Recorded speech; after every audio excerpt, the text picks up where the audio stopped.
En el abrasador corazón del desierto egipcio, un hallazgo inesperado podría cambiar para siempre la historia de la fe cristiana.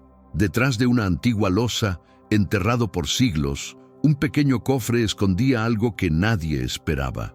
Una carta firmada por Tomás, el apóstol conocido como el incrédulo. Pero esta carta no es solo un pedazo de historia. Es una revelación que podría transformar la manera en que entendemos a Jesús y nuestra propia fe.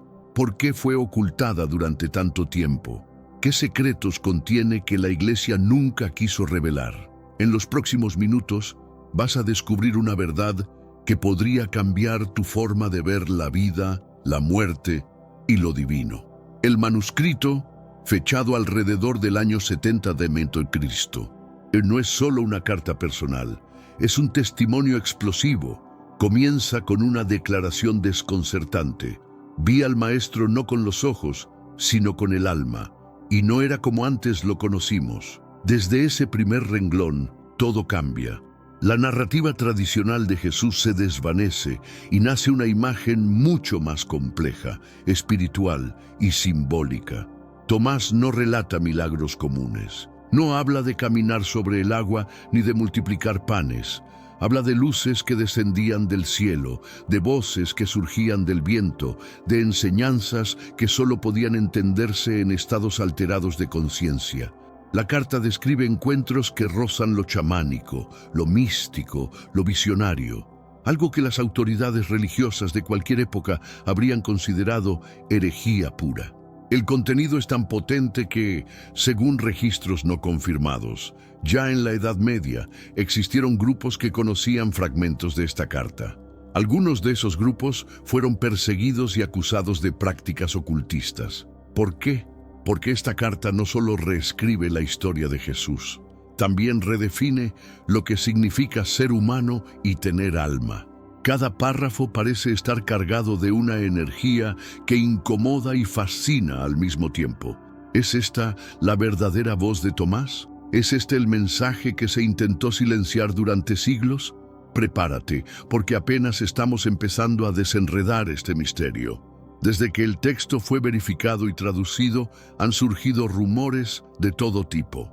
Algunos aseguran que ciertos teólogos del Vaticano tuvieron acceso al contenido hace décadas y lo archivaron en lo más profundo de sus bóvedas. Es posible que esta carta haya sido conocida por la Iglesia, pero deliberadamente escondida para evitar una crisis de fe global. El contenido pone en jaque las bases del cristianismo tradicional. Jesús aparece como un ser de luz, sin forma definida, que se comunica mediante símbolos y visiones. No hay una crucifixión, no hay un sacrificio físico. En su lugar, hay un proceso de transformación interior, un renacimiento espiritual que no requiere templos ni sacerdotes. Eso, para el poder eclesiástico, es inaceptable. Además, la carta habla de una luz interior que cada ser humano posee. Un fragmento dice: el reino no está en el cielo ni en la tierra, sino en el fuego que arde dentro del que escucha. Una frase así cambia todo. Rompe con la idea del cielo como un lugar separado y propone una divinidad accesible desde el interior. ¿Y si el motivo por el cual esta carta fue enterrada no fue su falsedad, sino su poder? ¿Y si los guardianes del dogma temieron que los fieles descubrieran que no necesitan intermediarios para conectarse con lo divino? Escribo esto no para que crean en mí, sino para que recuerden lo que han olvidado. Así comienza la carta de Tomás. Una introducción que no busca imponer, sino despertar. Desde el inicio se percibe un tono diferente, casi filosófico, profundamente humano. No hay mandamientos, no hay amenazas de castigo eterno, solo una voz serena que intenta rescatar algo perdido en el tiempo. A medida que avanzamos por las líneas, Tomás describe un encuentro que no ocurrió en el mundo físico, sino en lo que él llama el plano de la verdadera visión. Allí, Jesús no tiene un cuerpo, sino una presencia envolvente, casi indescriptible. No tenía rostro y sin embargo lo reconocí, dice. Esta frase ha desconcertado a traductores y expertos en mística por igual. El testimonio también incluye una advertencia. Muchos lo verán, pero no lo reconocerán, porque esperan carne y no espíritu. Esta línea parece anticipar siglos de malentendidos. ¿Y si el Jesús que el mundo ha adorado no es el que realmente fue? ¿Y si lo que hemos visto todo este tiempo es solo una sombra? La carta no busca convencer, sino provocar preguntas, reflexiones, despertares. Y eso, para muchos, es más peligroso que cualquier herejía. Durante los pasajes centrales de la carta, Tomás describe una serie de episodios ocurridos en sueños vívidos, en los que una figura luminosa lo visita repetidamente.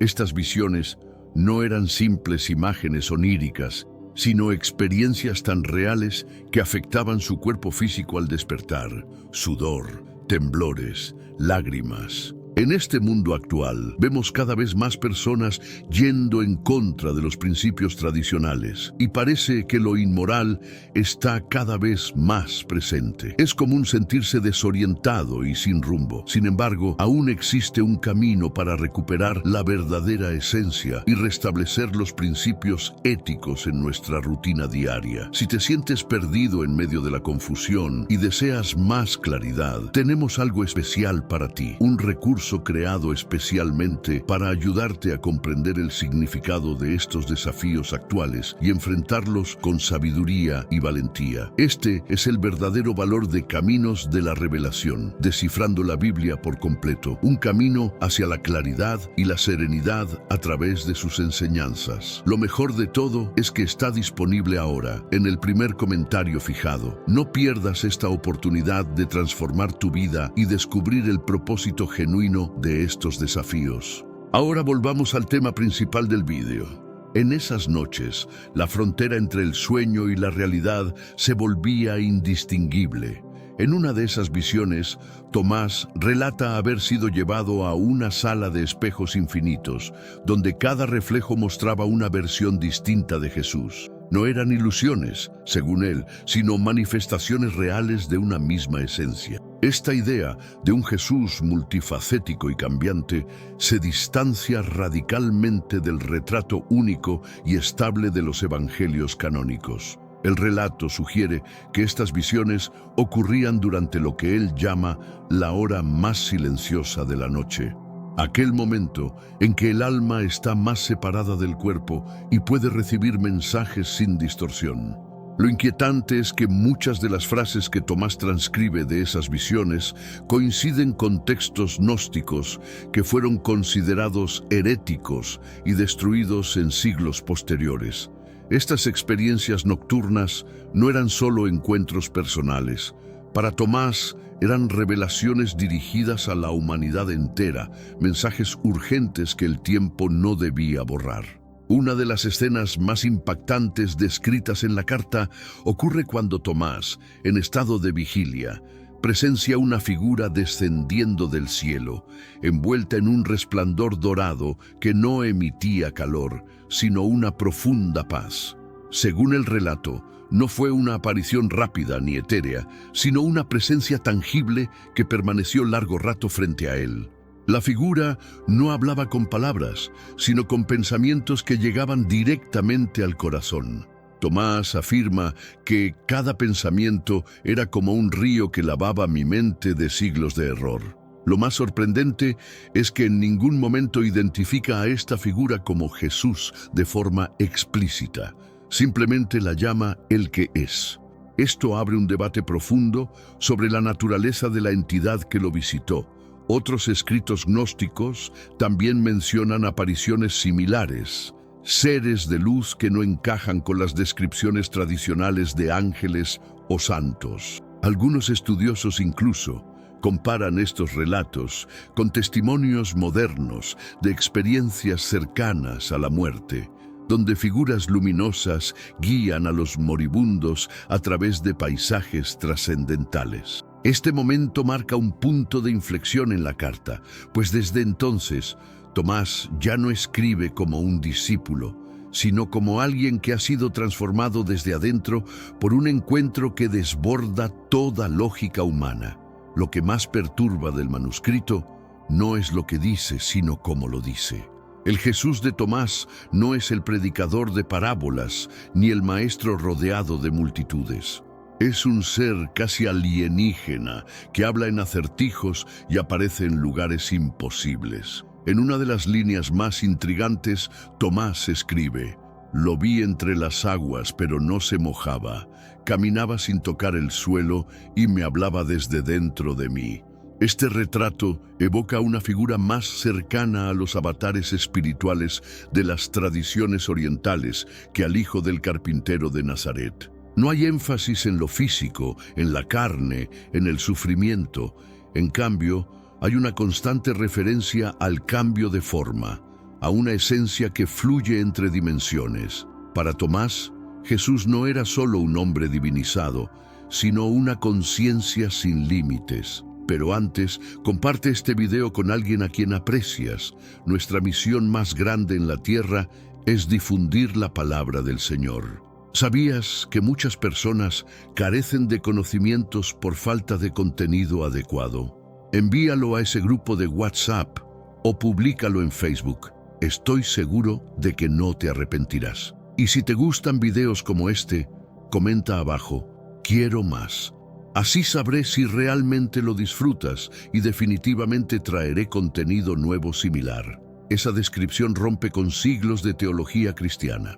Presenta a Jesús como una fuerza cósmica que se manifiesta en múltiples planos y cuya enseñanza no se limita a una religión ni a un pueblo. «No vine por ellos ni por vosotros», dice una línea del texto. «Vine por lo que aún duerme». Palabras como estas han desconcertado incluso a los más abiertos investigadores. Esa visión radical obliga a mirar la figura de Jesús desde otro ángulo, no como un mártir histórico, sino como un portal viviente hacia algo que aún no comprendemos del todo. La carta de Tomás insiste en que el Jesús que él conoció no era como los demás lo recordaban, no tenía sombra, sus pasos no dejaban huella. A veces su rostro cambiaba de forma delante de los ojos de quien lo miraba. Estos detalles, lejos de ser simbólicos, están escritos con la frialdad de un testimonio ocular. No hay metáfora, hay asombro. En uno de los fragmentos más comentados, Tomás describe cómo Jesús tocó su pecho y en ese instante vio toda su vida, pasada y futura, desplegarse como un pergamino. Era como si el tiempo se inclinara ante él, escribe. Este evento no solo sugiere poderes sobrenaturales, sino una maestría sobre las leyes fundamentales del universo.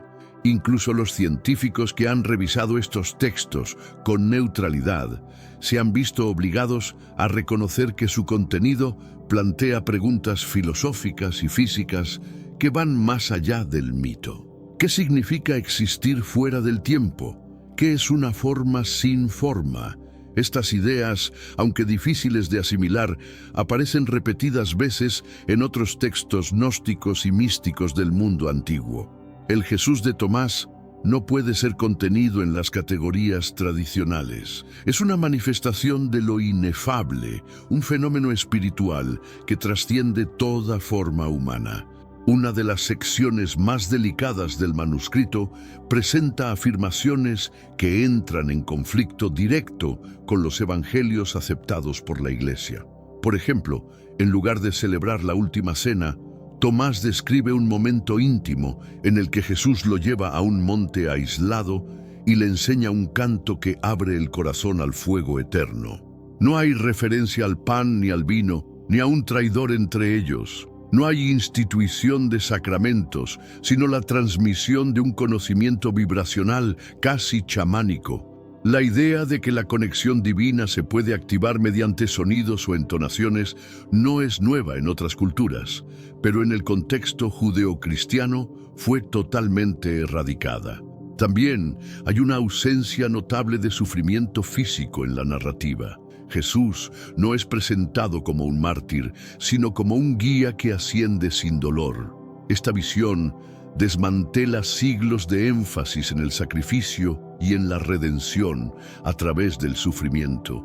y propone un camino de elevación más interior y simbólico. Estas contradicciones no restan valor al texto. Por el contrario, lo dotan de una voz única que resuena con aquellos que buscan una espiritualidad más directa, sin estructuras, sin miedo.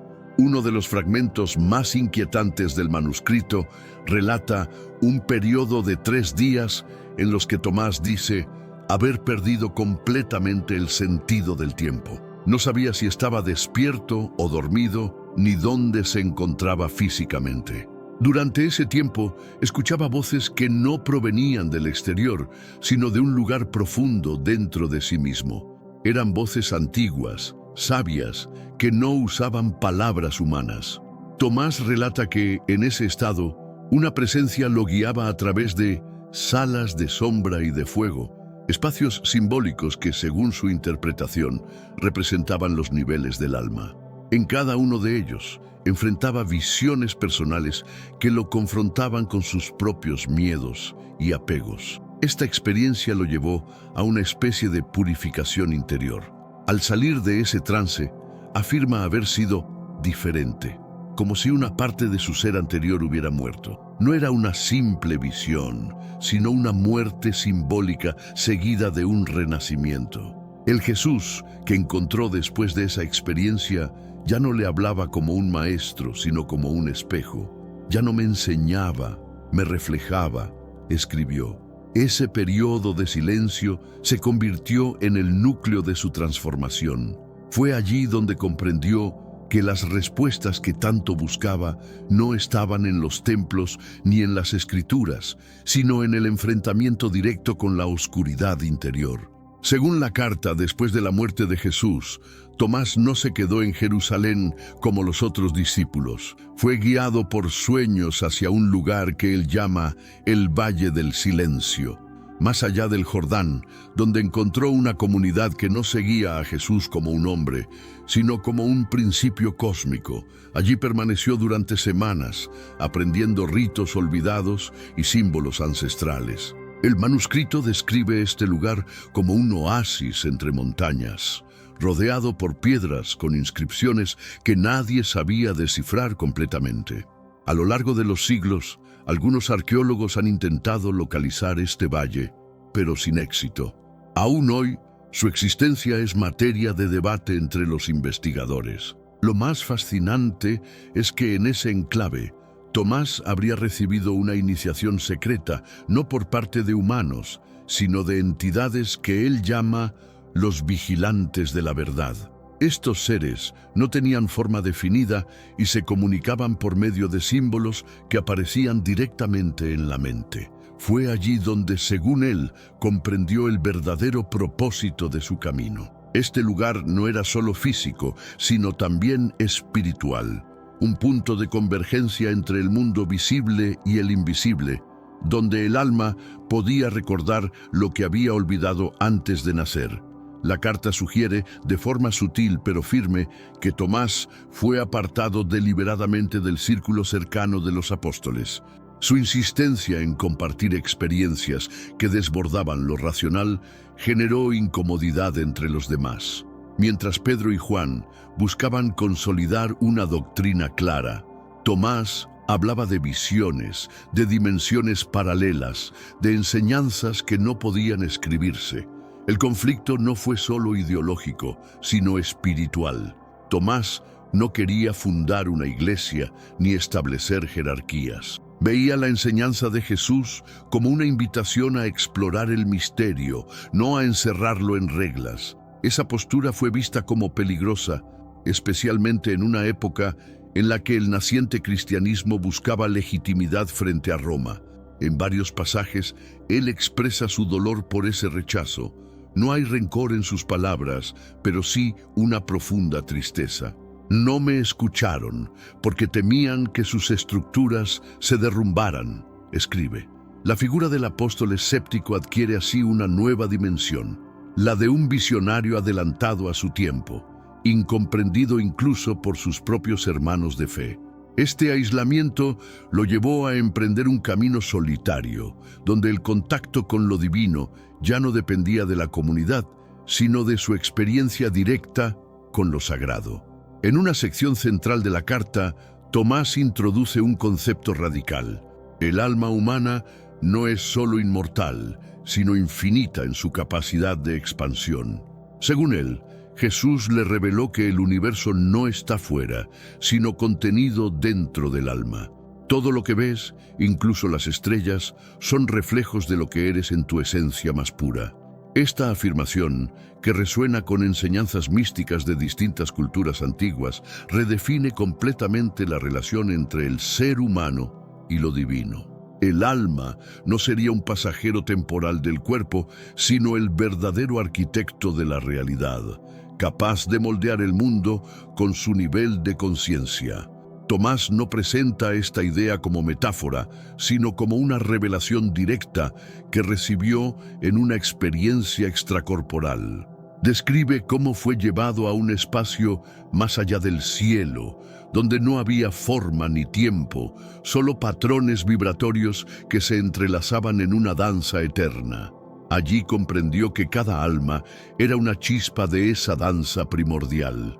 Este mensaje coloca al ser humano no como un pecador necesitado de redención, sino como un ser olvidado de su poder, llamado a recordar su naturaleza divina a través de la introspección y el despertar interior. Uno de los pasajes más controversiales del manuscrito es una frase que ha generado intensas discusiones entre teólogos. No resucita el cuerpo, sino algo mayor. Esta afirmación desafía directamente el dogma de la resurrección corporal, uno de los pilares del cristianismo tradicional. Para Tomás, la resurrección no es un evento físico, sino una transformación profunda del ser interior. Según el relato, Jesús nunca le habló de carne revivida, sino de conciencia despertando. El cuerpo es solo la ropa del alma, y cuando despiertas dejas de necesitarlo, escribe. Esta visión es coherente con la idea de que el verdadero mensaje de Jesús no era sobre la muerte y la resurrección del cuerpo, sino sobre el despertar de la luz interior. El manuscrito describe un momento en que Tomás ve a Jesús atravesar muros, como si el mundo físico ya no lo tocara. Para él, eso no fue un milagro, sino la prueba de que lo esencial no es lo visible. Lo eterno no se manifiesta en lo tangible, sino en lo invisible que sostiene todo.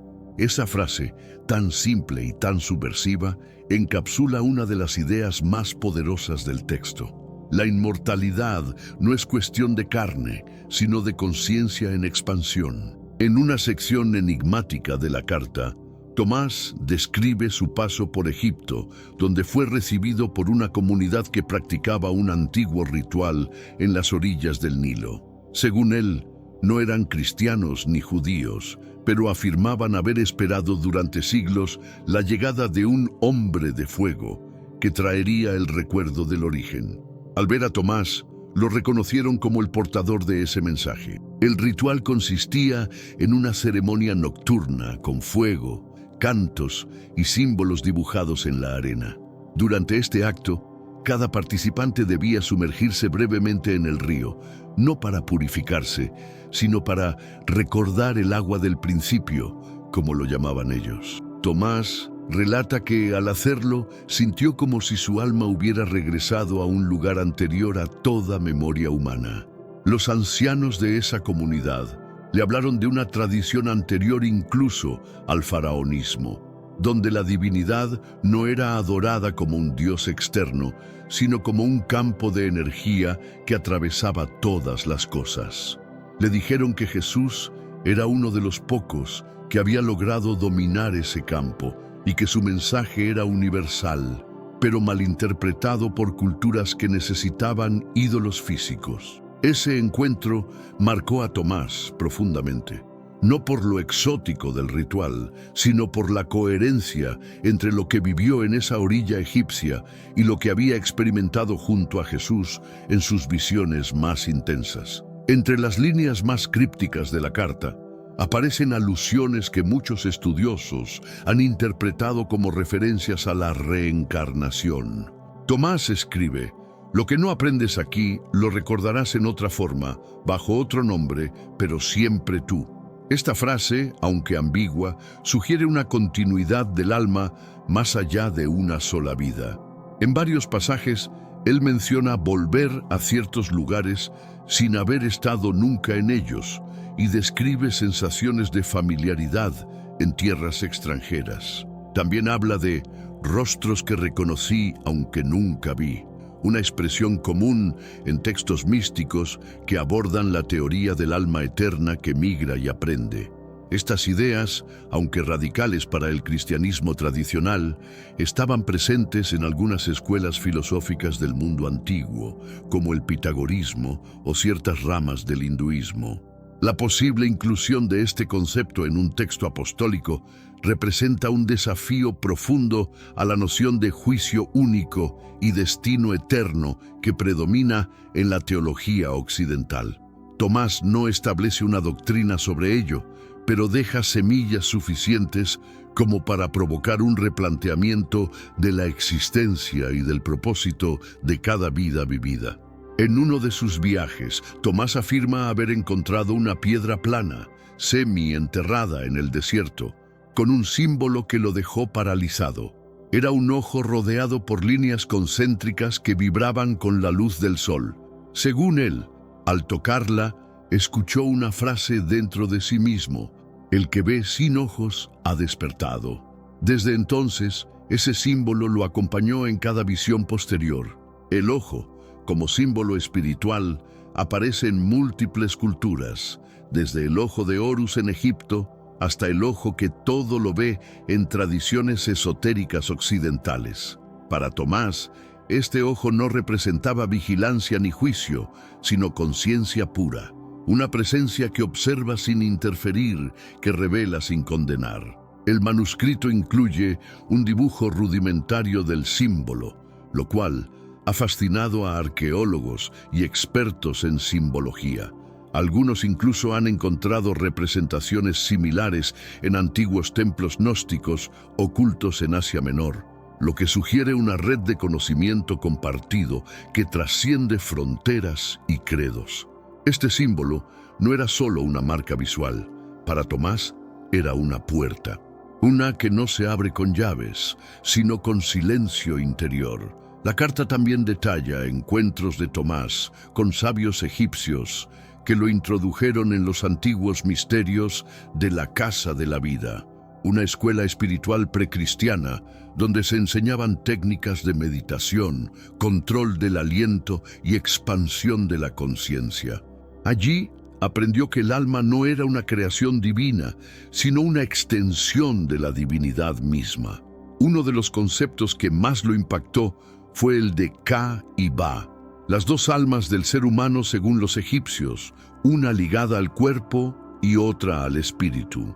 Para Tomás, esta dualidad encontraba eco en las enseñanzas secretas que Jesús le había transmitido, especialmente sobre la necesidad de liberar el alma superior para alcanzar la verdadera vida.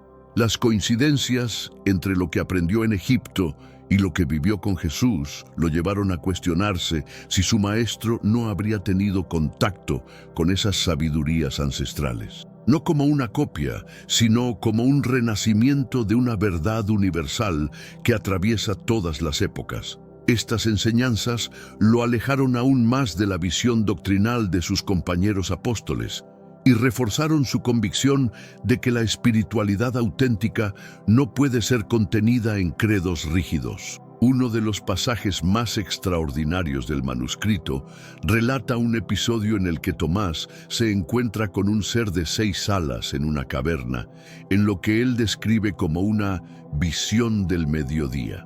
No era un ángel como los de la tradición bíblica, sino una figura que irradiaba una vibración tan intensa que Tomás cayó al suelo sin poder moverse ni hablar. El ser no hablaba, pero su presencia transmitía una sabiduría ancestral. Tenía ojos en cada una de sus alas y en el centro de su cuerpo un núcleo de luz que pulsaba como un corazón vivo. Según el relato, este ser le mostró imágenes del pasado y del futuro, como si el tiempo se doblara en espiral a su alrededor. El encuentro duró lo que él percibió como segundos, pero al salir de la caverna habían pasado horas. Desde ese momento, Tomás escribió con una lucidez que antes no tenía. Muchas de las enseñanzas más profundas de la carta provienen de ese encuentro, que él describe como la revelación sin palabras. Este ser no le dio órdenes, ni le transmitió mandamientos. Solo le recordó lo que ya sabía y había olvidado, como si su sola presencia activara memorias dormidas en lo más profundo del alma. En un pasaje casi poético, Tomás narra una enseñanza que habría recibido directamente de Jesús en uno de sus estados visionarios: la existencia de 3 velos que separan al ser humano de la verdad absoluta. El primer velo es el del cuerpo, el segundo es el de la mente, y el tercero, el más denso, es el del tiempo. Solo atravesando los 3, uno puede ver sin ver y saber sin aprender. Esta revelación transformó su forma de percibir el mundo. Comprendió que la realidad cotidiana es apenas una capa superficial de algo mucho más vasto. Según él, la mayoría de las personas viven atrapadas en el primer velo, creyendo que lo tangible es todo lo que existe.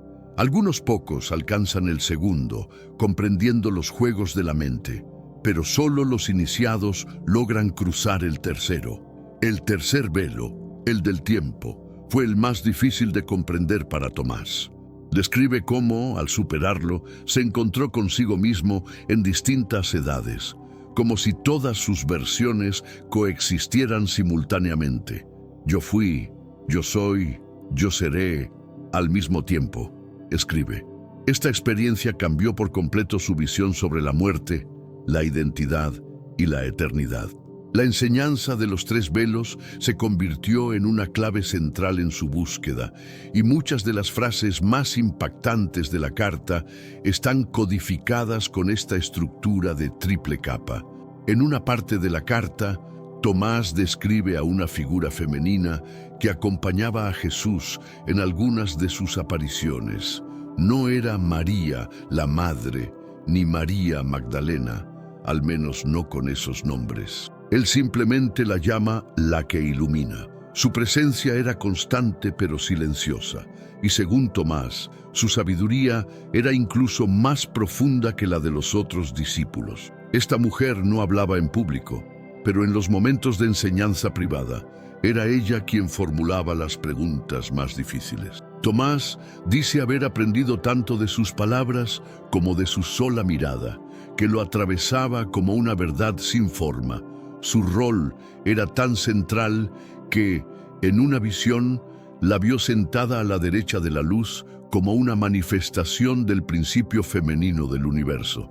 La carta sugiere que Jesús y esta entidad compartían una conexión espiritual fuera de lo humano, una especie de complementariedad divina. Algunos estudiosos han interpretado esta figura como una representación de la Sofía gnóstica, símbolo del conocimiento sagrado que ha sido marginado por las religiones patriarcales. La presencia de esta figura revela que el mensaje original de Jesús tal vez contenía una profunda integración entre lo masculino y lo femenino, una visión del equilibrio que fue más tarde fragmentada por siglos de interpretación doctrinal. Para Tomás, los milagros de Jesús no eran pruebas de divinidad, sino metáforas vivas. En la carta, afirma que cada acto milagroso tenía un significado oculto, un mensaje cifrado para aquellos que podían ver más allá de la forma. Por ejemplo, la multiplicación de los panes no era solo una hazaña física, sino una enseñanza sobre la abundancia del espíritu cuando se comparte desde la conciencia plena. De manera similar, el caminar sobre el agua no era un espectáculo, sino una demostración de cómo el alma, liberada del miedo, puede sostenerse sobre las emociones inestables representadas por el mar, sin hundirse. Cada milagro, según Tomás, era un símbolo diseñado para despertar una parte dormida del ser. Incluso la resurrección de Lázaro tiene otra lectura. Tomás sugiere que no fue el cuerpo lo que regresó a la vida, sino la conciencia que había sido apagada por el dolor. Jesús habría actuado como catalizador para que esa chispa interna se reencendiera, demostrando que el poder de levantar a los muertos está en todos, si se accede al nivel adecuado de comprensión. Tenemos un recurso espiritual para ti, Caminos de la Revelación, un libro para comprender las profecías y fortalecer tu fe. Lo encuentras en el primer comentario. Léelo, compártelo y prepárate espiritualmente para lo que está por venir. No esperes a que otro desastre te obligue a mirar hacia arriba. Hoy es el día aceptable. Hoy es el tiempo de actuar con fe.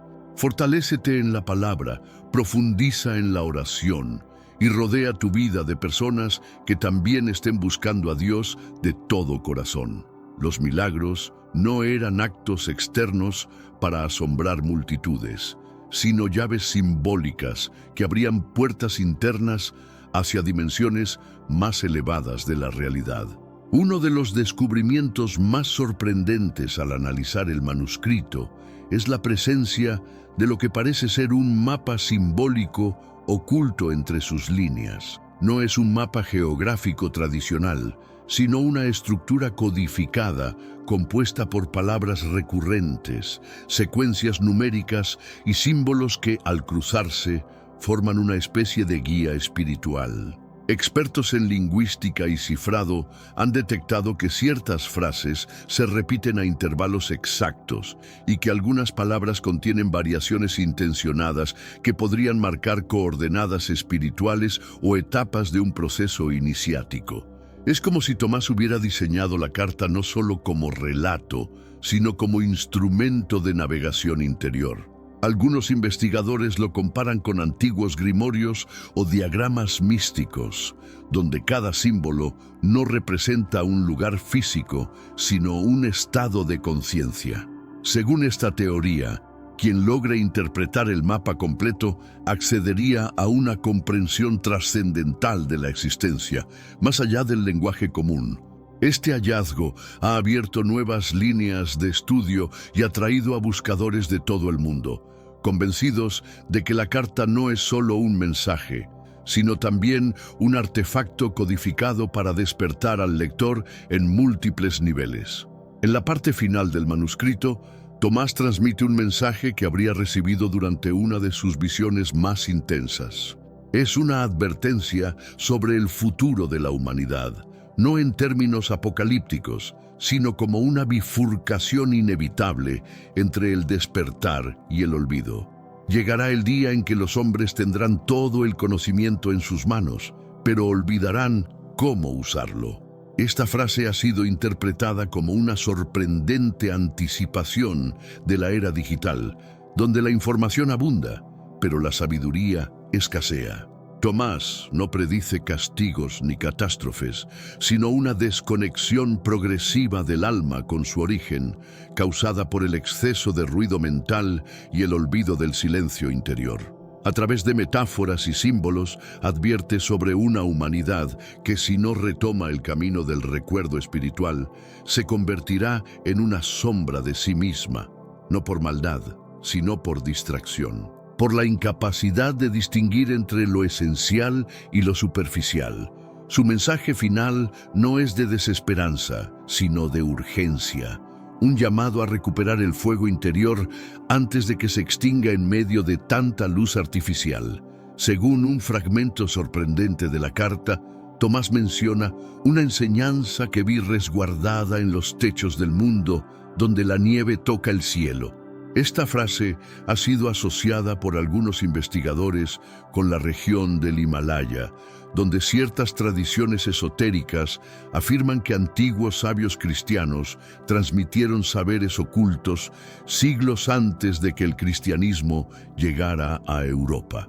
Existen leyendas tibetanas que hablan de un hombre blanco que no adoraba dioses, sino la luz interior, que visitó sus tierras en épocas antiguas. Aunque no hay consenso, algunos estudiosos relacionan estas historias con la figura de Tomás o sus discípulos, que habrían llevado consigo fragmentos del conocimiento perdido. La carta sugiere que ciertos monjes resguardaban símbolos y frases similares a las de Jesús, aunque en un lenguaje distinto. No se trataba de conversiones, sino de resonancias espirituales. Enseñanzas como "el reino está dentro de ti" o "la muerte no es el fin, sino un pasaje", eran compartidas por ambas tradiciones sin haber tenido contacto directo aparente.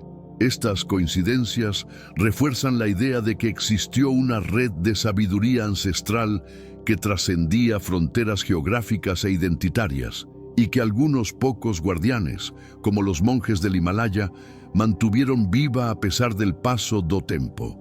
El hecho de que la carta de Tomás haya sido enterrada y no destruida por el fuego ha intrigado profundamente a los historiadores. En épocas de persecución religiosa, los textos considerados heréticos solían ser quemados como muestra de condena absoluta.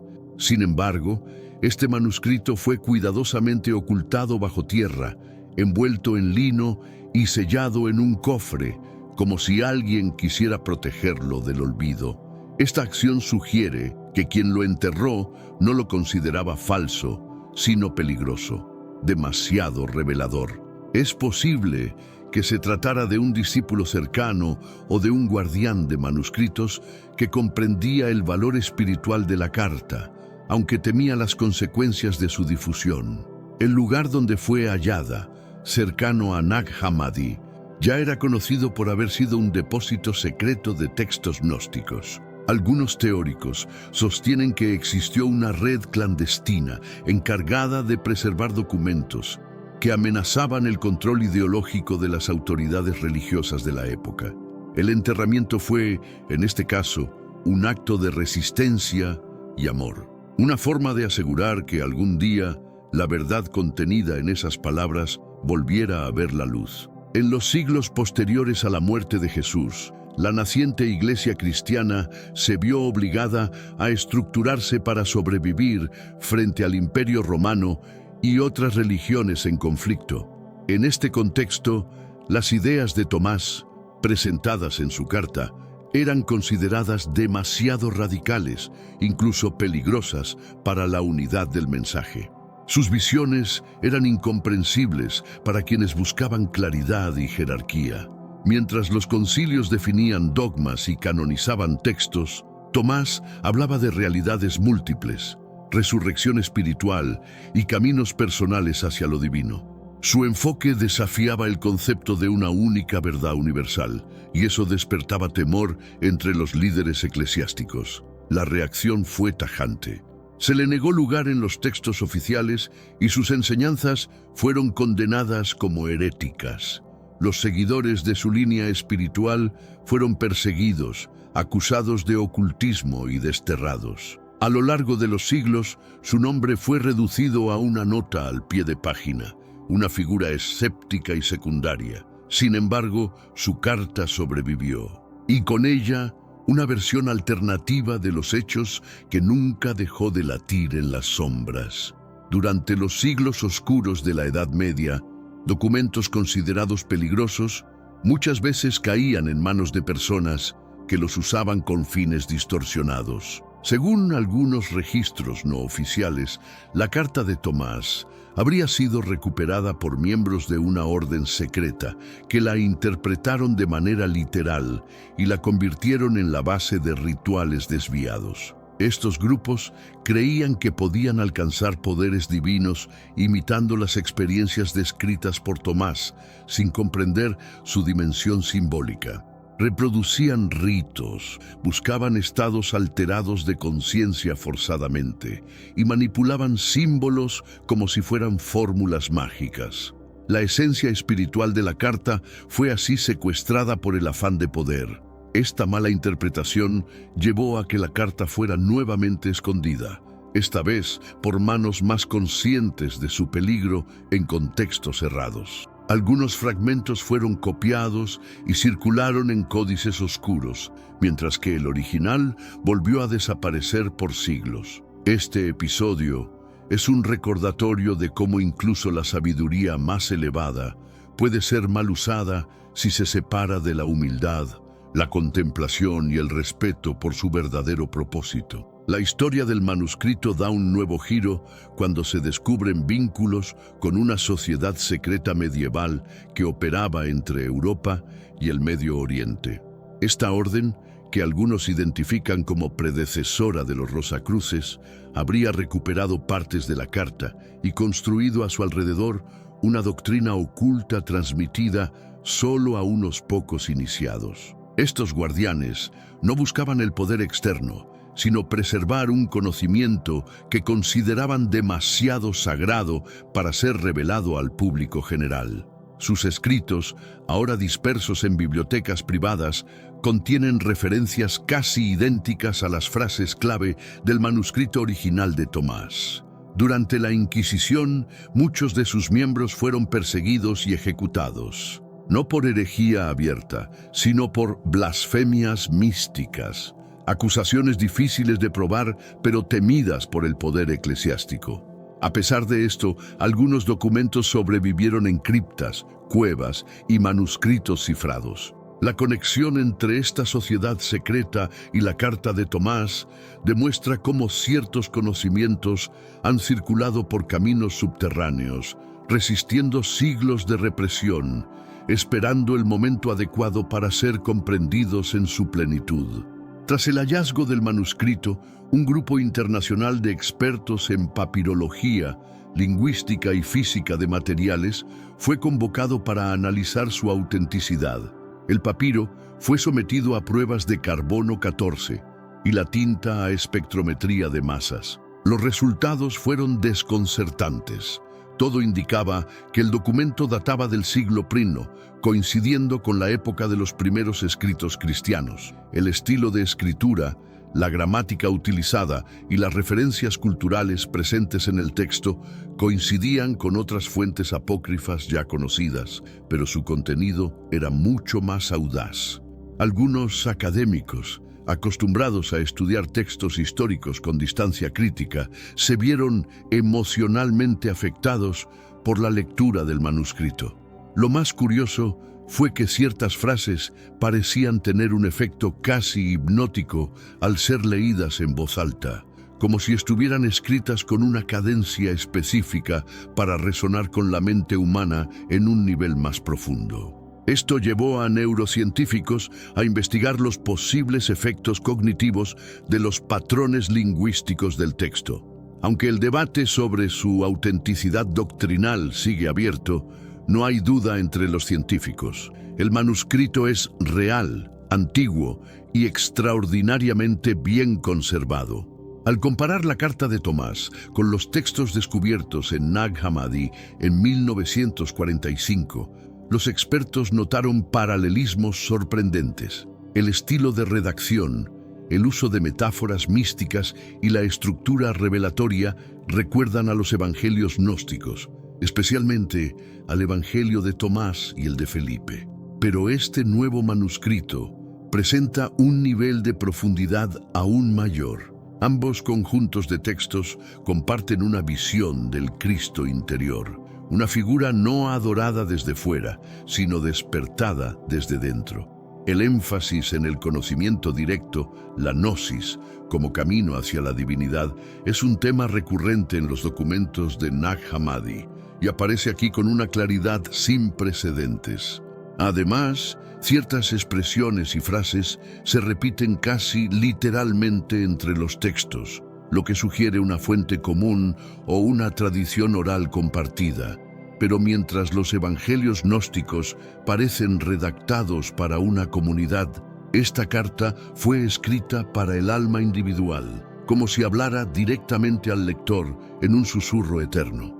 Estas conexiones han impulsado un nuevo interés en el legado gnóstico y su posible rol como la vía espiritual más antigua del cristianismo primitivo. A lo largo del texto, Tomás no solo describe a Jesús, sino que intenta reflejar su forma de pensar, su lógica interna, su manera de ver el mundo. En cada enseñanza, en cada visión, el lector es invitado a entrar en esa conciencia como si el manuscrito funcionara como una especie de traducción espiritual del pensamiento de su maestro. Más que una biografía o testimonio, la carta se convierte en una experiencia transformadora. Cada frase está diseñada para provocar un cambio de perspectiva, para romper la linealidad del pensamiento común y llevar al lector a cuestionar todo lo aprendido. No es una lectura pasiva, es una invitación a la expansión.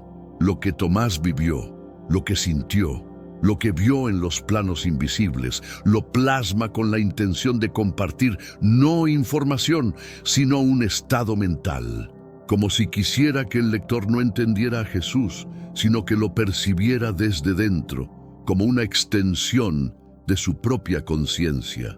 Esa intención convierte al manuscrito en una llave hacia un nivel más sutil de comprensión, que trasciende la teología y se aproxima a la iluminación.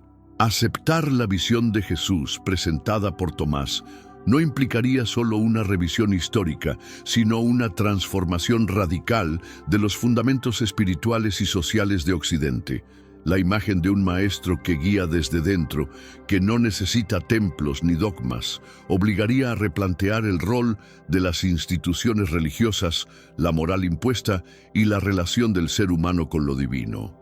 Cambiaría también la manera en que se entiende el alma, la muerte y la evolución del espíritu.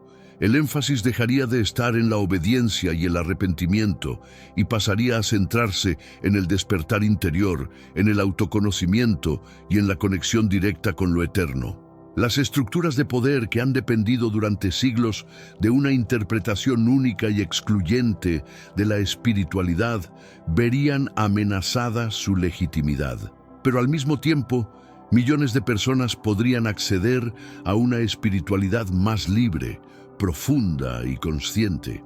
Esta carta, silenciosa por siglos, podría ser el catalizador de una nueva etapa en la historia espiritual de la humanidad. El manuscrito termina con una frase escrita con una caligrafía distinta, como si Tomás la hubiera trazado en un momento de trance final, consciente de que ese sería su legado más duradero. Dice: «Volveré cuando el corazón del mundo arda por dentro». No hay firma, no hay cierre, solo ese mensaje que parece esperar su momento.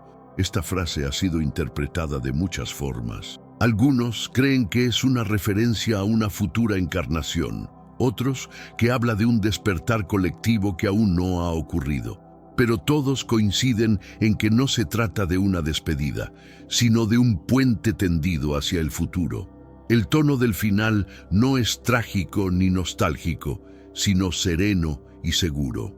Como si Tomás supiera que aunque su carta fuera silenciada por siglos, algún día sería leída, entendida, vivida. Ese día, parece decir, será cuando la humanidad esté lista. Y quizás ese día ya ha comenzado. ¿Qué hizo Jesús entre los 12 y los 30 años? Los evangelios guardan silencio sobre casi 2 décadas de su vida. Pero una antigua Biblia descubierta en Persia podría contener respuestas que el mundo occidental nunca quiso aceptar. Lo que descubrirás a continuación podría cambiar tu forma de ver la historia de Jesús. No estaba buscando revelaciones. Solo investigaba a los sabios de Oriente que visitaron a Jesús cuando me topé con algo que detuvo mi respiración. Una Biblia persa, escondida por siglos, pero viva como el fuego.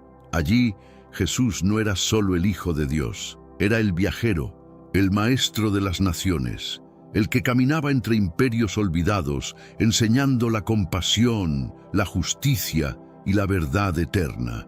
Lo que encontré lo cambió todo. En la cultura persa, esta Biblia no es solo un libro, es una memoria viva, un eco sagrado preservado por cristianos orientales descendientes de los magos que siguieron la estrella hacia Belén. No fue escrita por europeos, fue custodiada por hombres de piel oscura que vivieron junto a los desiertos de Babilonia y las montañas de Persia.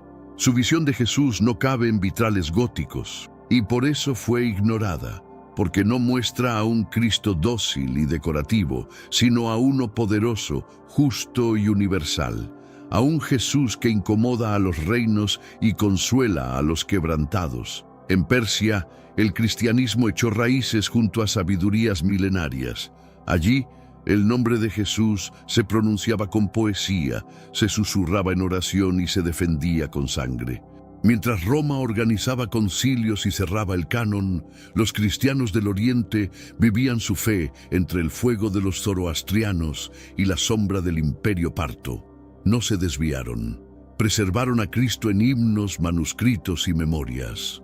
Su imagen no era occidental, era intensa, ardiente, como el desierto que los formó.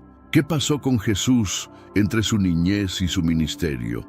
Según los textos persas, no se quedó en Galilea, caminó hacia el este, cruzó montañas, entró en ciudades antiguas, habló lenguas olvidadas, visitó lugares como Susa, Ecbatana y Bactria, lugares donde los sabios meditaban y los sacerdotes del fuego enseñaban. Allí Jesús predicó que Dios no se encuentra en la llama, sino en la misericordia.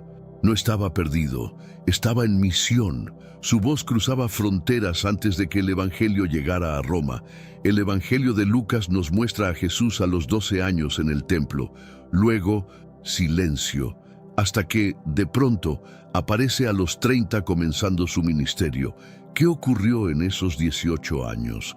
Esa laguna ha sido ignorada por siglos, pero la Biblia persa no guarda silencio. En sus páginas, ese tiempo es un río de sabiduría, viajes y encuentros sagrados.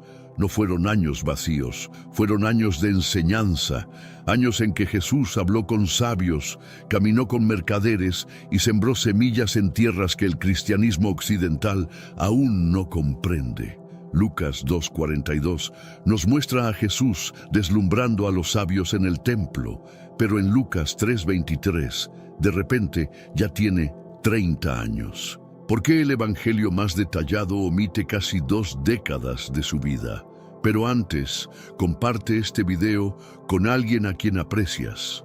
Nuestra misión más grande en la tierra es difundir la palabra del Señor. ¿Sabías que muchas personas carecen de conocimientos por falta de contenido adecuado? Envíalo a ese grupo de WhatsApp o públicalo en Facebook. Estoy seguro de que no te arrepentirás. Y si te gustan videos como este, comenta abajo "Quiero más". Así sabré si realmente lo disfrutas y definitivamente traeré contenido nuevo similar. No fue un error ni olvido, fue un silencio elegido, un vacío que dejó espacio para el misterio, para que el Espíritu busque, para que los siglos pregunten. Pero en Oriente ese silencio fue respondido, con historias, con oraciones, con textos que narran un camino que el canon no incluyó, pero que el alma reconoce como verdadero. Según tradiciones persas, Jesús no desapareció, se alejó, caminó más allá del Jordán, más allá de los límites de Roma. Siguió las rutas antiguas donde los sabios aún buscaban al Dios verdadero. Atravesó ciudades como Seleucia y Ctesifonte, lugares donde las caravanas traían incienso, pergaminos y preguntas eternas, lugares donde la sed de verdad ardía como el sol del desierto. Allí, Jesús enseñó que el reino de Dios no era geográfico, era interior. No estaba limitado a Jerusalén, sino que resonaba en cada corazón dispuesto a escuchar. En Ecbatana, centro del conocimiento zoroastriano, Jesús se encontró con los sacerdotes del fuego. No los condenó, les habló con firmeza y compasión. Dijo: encendéis la llama para encontrar a Dios, pero Él no arde, Él susurra en el alma. Los sabios quedaron perplejos. Algunos se burlaron, otros lloraron. Estos relatos, conservados en manuscritos de la región, describen a un Jesús que no teme al diálogo, que honra la búsqueda sincera y que revela la verdad sin violencia. Un manuscrito de Herat narra a Jesús caminando con mercaderes rumbo a Oriente. Compartía parábolas bajo palmas, hablaba con comerciantes de India y sabios de China. Sus palabras eran tan claras que los escribas las transcribían en papiros, y esos papiros viajaban con la seda y las especias. Así, el mensaje de Jesús cruzó continentes antes que los apóstoles llegaran. Era una voz viva, móvil, que no necesitaba templos para ser escuchada. Bastaba un corazón abierto, una sombra fresca, y el eco de su enseñanza florecía. En Merv, bajo la sombra de palmas datileras, Jesús enseñó a budistas y zoroastrianos, no para destruir sus creencias, sino para mostrar un camino más alto. No busquen en el dolor ni en el fuego, decía. El Padre viene en el silencio del Espíritu, en la paz que renueva. No les ofrecía una nueva religión, sino la plenitud de lo que ya anhelaban. Estos relatos no son dogma, son testimonio. Son el eco de un Mesías que no levantó muros, sino que cruzó límites para que todos conocieran la verdad. En medio del bullicio de los mercados orientales, Jesús no gritaba, hablaba con calma. Sus palabras eran como agua sobre piedra caliente, suaves, pero transformadoras. Donde otros imponían temor, Él ofrecía misericordia. Donde otros exigían rituales, Él revelaba la verdad del Espíritu. Enseñaba que el reino no es comida ni bebida, sino justicia, paz y gozo.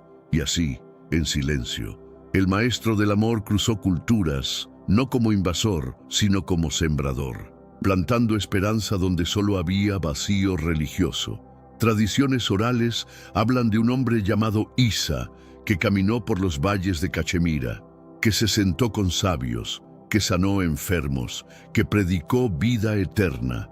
No venía con espadas, sino con palabras. No exigía templos, sino corazones. Su mensaje resonaba con poder entre los meditadores del Himalaya. El renacimiento no es repetición, sino renovación por el Espíritu de Dios. ¿Fue Jesús realmente allí? La historia oficial lo niega, pero las memorias de Oriente aún arden como brasas bajo la arena del tiempo. Estos relatos describen a un Jesús incansable, que caminaba más allá de las rutas conocidas, que no buscaba fama ni aplauso, sino almas dispuestas. Él no estaba perdido, estaba sembrando, no fue escondido, fue enviado, y su paso dejó huellas en textos, cantos y corazones que aún hoy lo recuerdan.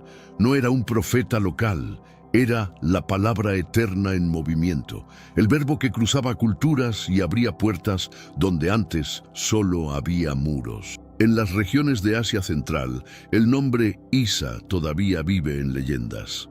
Algunas lo llaman Yuzu Asaf, un hombre de paz, de sabiduría profunda, de mirada firme y corazón tierno. Sus palabras se parecen demasiado a las de Jesús como para ser mera coincidencia. Hablaba del Padre, de la vida eterna, del perdón que libera. ¿Acaso no dijo Jesús que habría ovejas que no eran de este redil y que también debía traerlas? Juan 10:16. ¿Y si este redil estaba en las montañas de Oriente? Muchos descartan estos relatos como apócrifos. Pero, ¿qué significa eso? ¿Fuera del canon o fuera del control? La Iglesia de Roma decidió qué libros quedaban. Pero Oriente también tenía sus memorias, sus evangelios, sus testigos. Son menos válidos porque no fueron aprobados por concilios imperiales. La verdad no muere cuando no se imprime, solo espera ser redescubierta, y quizás los llamados apócrifos son en realidad capítulos que nos negamos a leer. Mientras el cristianismo occidental se fortalecía en Roma, otra iglesia crecía en silencio, la Iglesia del Oriente. En Persia, en Mesopotamia, en las rutas olvidadas por el imperio. Allí, los cristianos no eran señores, eran perseguidos, marginados, pero también profundamente devotos. Sus manuscritos eran copiados a mano bajo la luz de lámparas de aceite. Sus cánticos eran oraciones que cruzaban desiertos. Y lo más asombroso, nunca dejaron de hablar del Jesús que caminó entre ellos. No como una leyenda, sino como una memoria viva, transmitida con lágrimas y fuego. ¿Quién decide qué es verdadero? En los primeros siglos, muchas voces hablaron de Jesús, pero no todas fueron aceptadas. No todas sobrevivieron al juicio del poder. La ortodoxia no nació en oración, sino en debates políticos, en concilios donde el Espíritu fue invocado, pero también se impusieron agendas humanas. y muchas verdades quedaron fuera. Los cristianos de Oriente fueron llamados herejes, no porque negaran a Cristo, sino porque lo veían con otros ojos. Y eso, para Roma, era peligroso. El canon bíblico no cayó del cielo como las tablas de Moisés. Fue construido, editado, debatido, decidido por hombres, en reuniones llenas de tensiones teológicas y ambiciones imperiales. Los concilios de Laodicea, Hipona, Cartago, formaron la Biblia que hoy conocemos. ¿Pero qué quedó afuera? Evangelios como el de Tomás, escritos como el de Pedro, memorias de Oriente. Roma consolidó su poder seleccionando textos que apoyaran su visión. Y lo que no encajaba fue olvidado, prohibido o destruido. Al principio no había una sola Biblia.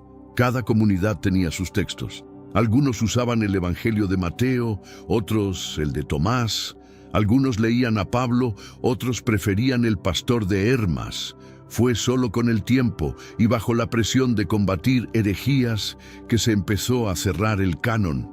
Pero ese cierre no fue espiritual, fue político, impulsado por Roma, reforzado por Constantinopla. Los textos orientales fueron excluidos no por falsedad, sino por diferencia.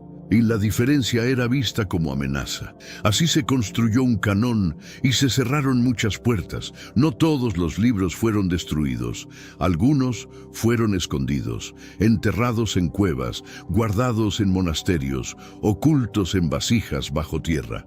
El descubrimiento de Nag Hammadi en 1945 reveló evangelios que nadie imaginaba.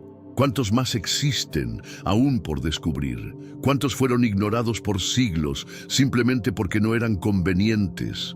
Las verdades no siempre desaparecen.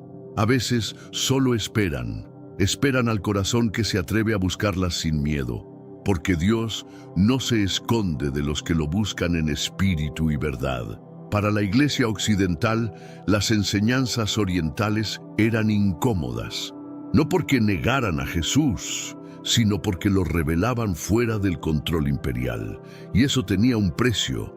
Los cristianos persas fueron perseguidos, sus textos quemados, sus obispos exiliados, todo por mantener una visión de Cristo que no pasaba por Roma ni por Constantinopla. Pero la verdad no muere con decretos, solo se vuelve más profunda, más subterránea, más resistente. Y eso fue lo que ocurrió en el Oriente cristiano. Muchos textos orientales sobrevivieron gracias al silencio. Fueron escondidos no por miedo, sino por esperanza. Esperanza de que un día serían leídos con ojos limpios, en cuevas de Siria, en monasterios de Persia. En tierras bajo dominio islámico, cientos de manuscritos esperaron siglos. Algunos fueron descubiertos, otros aún duermen bajo la arena. ¿Y si el verdadero tesoro no es oro ni piedras preciosas, sino palabras olvidadas de aquel que es la palabra? Con la llegada del Islam, los cristianos orientales enfrentaron nuevos desafíos. Aunque fueron reconocidos como gente del libro, su fe fue restringida, grabada y en algunos casos suprimida. Aún así, muchos preservaron los evangelios orientales. No por rebeldía, sino por fidelidad, porque sabían que lo que guardaban no era solo religión, era testimonio, y en medio del dominio musulmán, la cruz siguió de pie, oculta, sí, herida también, pero jamás apagada, porque donde hay luz, ni las tinieblas más densas prevalecen. Durante más de 1000 años, el mundo cristiano occidental ignoró deliberadamente estas voces. No las tradujo, no las publicó, no las enseñó, las omitió. En seminarios, en misas, en escuelas de teología, la historia de Jesús en Oriente era tratada como mito cuando era memoria viva, pero incómoda. Y así, generación tras generación, aprendimos una versión de Cristo editada, simplificada, domesticada. Un Jesús más fácil de controlar, pero menos fiel al original. Pero ahora, en tiempos digitales, esas voces regresan. Los manuscritos rescatados, las tradiciones revividas, las preguntas reabiertas. El Jesús de Persia vuelve a hablar, y lo hace con autoridad, con profundidad, con un fuego que quema las estructuras del olvido, no para dividir, sino para completar, porque el Cristo del Oriente no es otro Cristo, es el mismo, pero visto desde un ángulo que el Occidente olvidó mirar. Jesús no era occidental, nunca lo fue. Su rostro, sus caminos, sus palabras, pertenecían a una tierra más antigua que Roma, más profunda que Europa. La Biblia persa lo describe como un rey universal, un maestro que no gobernaba con espadas, sino con verdad, que no necesitaba tronos, porque su trono estaba en cada corazón rendido. Y si caminó por Persia, por Babilonia, por la India, fue porque su reino no tiene fronteras. Él es el Rey de las naciones, el Alfa y la Omega, en todos los idiomas. En uno de los manuscritos iraníes, Jesús es descrito con piel oscura, cabellos gruesos y rostro fuerte, como los olivos de Galilea, como los hombres del desierto. No era rubio, no era pálido, no tenía ojos azules. Su imagen fue cambiada, no por arte, sino por estrategia, porque controlar el rostro es controlar la memoria. Tenemos un recurso espiritual para ti, Caminos de la Revelación, un libro para comprender las profecías y fortalecer tu fe. Lo encuentras en el primer comentario. Léelo, compártelo y prepárate espiritualmente para lo que está por venir. No esperes a que otro desastre te obligue a mirar hacia arriba. Hoy es el día aceptable. Hoy es el tiempo de actuar con fe. Fortalécete en la palabra, profundiza en la oración y rodea tu vida de personas que también estén buscando a Dios de todo corazón. Y si cambias la cara de un hombre, cambias cómo será recordado. Y eso fue exactamente lo que ocurrió con el rostro del Hijo del Hombre. La Biblia iraní lo llama el fuego de Dios, el martillo de los soberbios, el pastor de los invisibles. No era un Cristo decorativo. Era una tormenta santa en medio de los imperios. Sus palabras no eran suaves para los poderosos, eran espada, pero para los pobres eran bálsamo. Era ternura envuelta en fuego, era justicia encarnada. Ese es el Jesús que Persia recuerda. No el domesticado por siglos de arte europeo, sino el real, el que confronta, ama y transforma. Y si el cambio de imagen fue más que artístico, y si fue teológico, una forma de blanquear no solo su rostro, sino su mensaje, su cultura, su pueblo. Porque un Cristo blanco es más fácil de adaptar a imperios blancos, pero un Cristo semita, oscuro, oriental, exige verdad, exige humildad, exige reescribir la historia. Y quizás por eso esta Biblia persa fue enterrada, no porque mintiera, sino porque decía demasiado. La historia no es solo lo que pasó, es lo que fue contado, y durante siglos lo que se contó fue parcial. Pero ahora las piedras gritan, los manuscritos resucitan, y la verdad vuelve. Jesús no fue solo de Judea, caminó en Persia, habló en Asia, brilló en la India. Su luz no fue propiedad de Occidente, fue y es la luz del mundo. Y si hoy escuchas este llamado, no es casualidad, es porque el Espíritu te está recordando.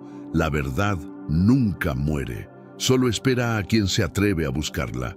Jesús no hablaba solo hebreo, hablaba arameo, probablemente algo de griego, y si los textos persas son ciertos, también entendía las lenguas del Oriente. Porque su mensaje no estaba limitado a un solo pueblo, era para todas las naciones, en todos los acentos, y donde su voz era escuchada, la verdad florecía. No necesitaba intérpretes imperiales. El Verbo eterno se hacía entendible en cada corazón sincero, porque el Espíritu no traduce palabras, traduce la esencia. La omisión de los años perdidos de Jesús no es una ausencia inocente. Es una herida profética, un espacio de dolor que clama por ser llenado con verdad. Ese silencio formó un vacío en la narrativa cristiana, un lugar de sombra que dio paso a especulación, pero también a búsqueda profunda.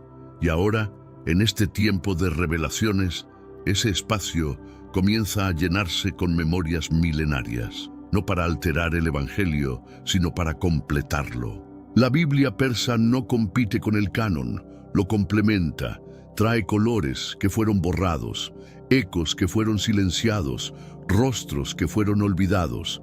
Ella no exige adoración, solo invita a recordar, a ver a Jesús desde el otro lado de la cruz, desde el otro lado del imperio, desde el corazón del oriente, y en ese recordar algo despierta, algo que estaba dormido, esperando el tiempo justo. Tal vez este tiempo. Durante siglos, el Oriente fue el primer testigo. Fue allí donde llegaron los magos. Fue allí donde se preservaron textos. Fue allí donde se vivió el cristianismo más antiguo fuera de Israel. Y sin embargo, fue ignorado. El testimonio oriental fue visto como sospechoso, apócrifo, menor. Pero lo que es menor para los hombres, muchas veces es precioso para Dios. Hoy el Oriente no grita, susurra, pero su susurro es fuego, y su fuego revela a un Cristo que Occidente aún no ha terminado de conocer. Estamos viviendo un tiempo profético, un tiempo donde los manuscritos salen de las cuevas, donde las verdades enterradas vuelven a respirar. No es casualidad que estés escuchando esto, no es solo historia, es revelación. Es un llamado a mirar a Jesús, no desde Roma, sino desde todo el mundo. Porque cuando el silencio se rompe, el Espíritu habla. Y cuando Él habla, las estructuras tiemblan, pero los corazones despiertan. Los arqueólogos modernos han comenzado a desenterrar lo que los historiadores imperiales enterraron. En las montañas del Hindu Kush, en los monasterios tibetanos, en las bibliotecas de Damasco, emergen fragmentos de una historia más amplia. En 1887, un viajero ruso llamado Nicolás Notovich llegó a Ladakh, en el Himalaya. Allí, en el monasterio de Hemis, los monjes budistas le mostraron antiguos pergaminos, textos que hablaban de Isa, el santo profeta que había venido del occidente cuando era joven. Los pergaminos describían cómo Isa había estudiado con los brahmanes en Jagannath, cómo había predicado contra el sistema de castas, cómo había sido expulsado por los sacerdotes que veían peligrar su poder. Luego había viajado hacia el norte, viviendo entre los budistas, aprendiendo sus enseñanzas sobre la compasión universal. Cuando Notovich publicó estos hallazgos, el mundo occidental reaccionó con escepticismo y rechazo. ¿Cómo podía ser que Jesús hubiera aprendido de tradiciones paganas? ¿Cómo podía ser que el Hijo de Dios hubiera necesitado maestros humanos? Pero esas preguntas revelan más sobre nuestros prejuicios que sobre la verdad. Porque si Jesús se hizo completamente humano, ¿no habría aprendido como aprenden los humanos? Si vino para todas las naciones, ¿no habría conocido las tradiciones de todas las naciones? Los textos de Hemis no son los únicos. En Cachemira existe una tumba que los locales llaman Rosabal, donde reposa, según la tradición, Yus Asaf, un profeta que llegó del oeste. Las características descritas, las marcas en los pies, los relatos de su predicación, todo apunta hacia una presencia que los historiadores oficiales prefieren ignorar. En Persia, los nestorianos preservaron durante siglos evangelios que Roma nunca reconoció. El Evangelio de Tomás, encontrado en Nag Hammadi, contiene dichos de Jesús que resuenan profundamente con la sabiduría oriental. El reino de los cielos está dentro de vosotros y fuera de vosotros. Estas palabras no contradicen el Evangelio de Juan o de Mateo. Las iluminan. Muestran a un Cristo cósmico, universal, que no vino a fundar una nueva religión, sino a despertar la conciencia divina que ya existía en el corazón humano. Los maniqueos, seguidores de Mani en el siglo III, preservaron enseñanzas que conectaban directamente con esta comprensión. Para ellos, Jesús era el mismo espíritu de luz que había hablado a través de Zoroastro, de Buda, de otros grandes profetas. No competían entre sí, eran facetas del mismo diamante eterno. San Agustín fue maniqueo antes de convertirse al cristianismo ortodoxo. ¿Qué sabiduría llevó consigo de esa tradición? ¿Qué verdades orientales influyeron en su teología occidental? Los misioneros nestorianos llegaron a China en el año 635 d. Cristo. Allí encontraron al emperador Tang Taizong, quien estudió sus escrituras y declaró: «Esta enseñanza es verdadera y útil para todos los seres». Estableció iglesias cristianas que florecieron durante siglos, integrando armoniosamente con el pensamiento taoísta y confuciano.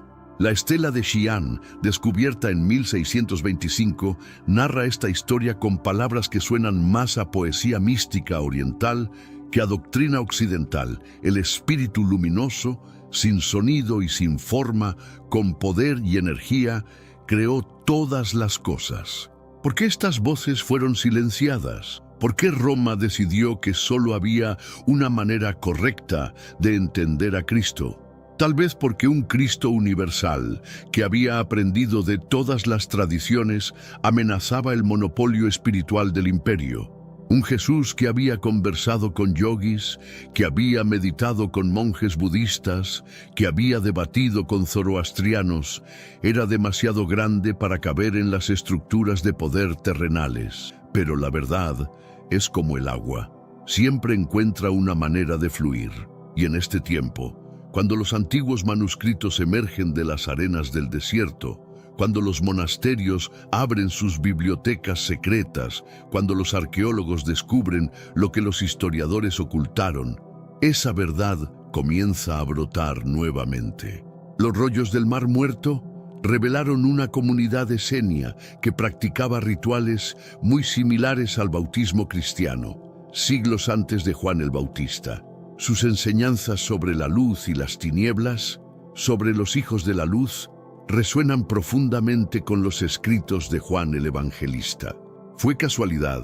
¿O Jesús había conocido estas comunidades místicas, había aprendido sus prácticas, había incorporado su sabiduría en su ministerio? Los gnósticos de Alejandría preservaron textos que presentan a Jesús dando enseñanzas esotéricas a sus discípulos más cercanos. El Evangelio de María Magdalena, el diálogo del Salvador, el libro secreto de Juan. Todos fueron declarados heréticos, pero todos contienen semillas de sabiduría que complementan los evangelios canónicos. María Magdalena emerge en estos textos no como una prostituta arrepentida, sino como la discípula más querida, la que más profundamente comprendía las enseñanzas espirituales del Maestro. ¿Por qué su voz fue silenciada? ¿Qué amenaza representaba su testimonio? En el Evangelio de Felipe se lee: los compañeros de Jesús eran María Magdalena. Él la amaba más que a todos los discípulos y solía besarla frecuentemente en la boca. No necesariamente un amor romántico, sino el reconocimiento de una comprensión espiritual superior. Los cátaros del sur de Francia, masacrados por la Inquisición en el siglo XIII, preservaban estas tradiciones. Para ellos, Jesús no había venido a establecer una iglesia institucional, sino a despertar la chispa divina que mora en cada alma humana. Su herejía no era negar a Cristo, sino afirmar que cada ser humano podía acceder directamente a la experiencia crística.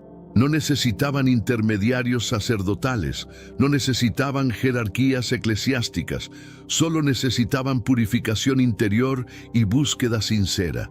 ¿Por qué fueron exterminados? ¿Qué verdad poseían que era tan peligrosa para las estructuras de poder?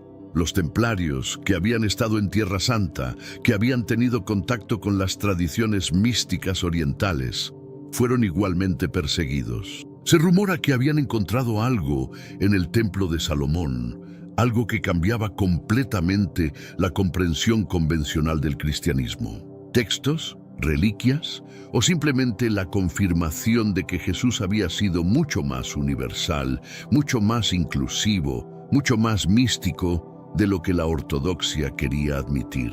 Los derviches sufíes de Turquía y Persia conservaron danzas y cantos que, según su tradición, fueron enseñados por Isa, Jesús, durante su paso por sus tierras. Su práctica del dhikr, la remembranza constante de lo divino, refleja las palabras de Pablo: orad sin cesar. En la India, los textos del Bhavishya Purana hablan de un maestro extranjero llamado Isha Masih, que llegó durante el reinado del rey Shalibhajana.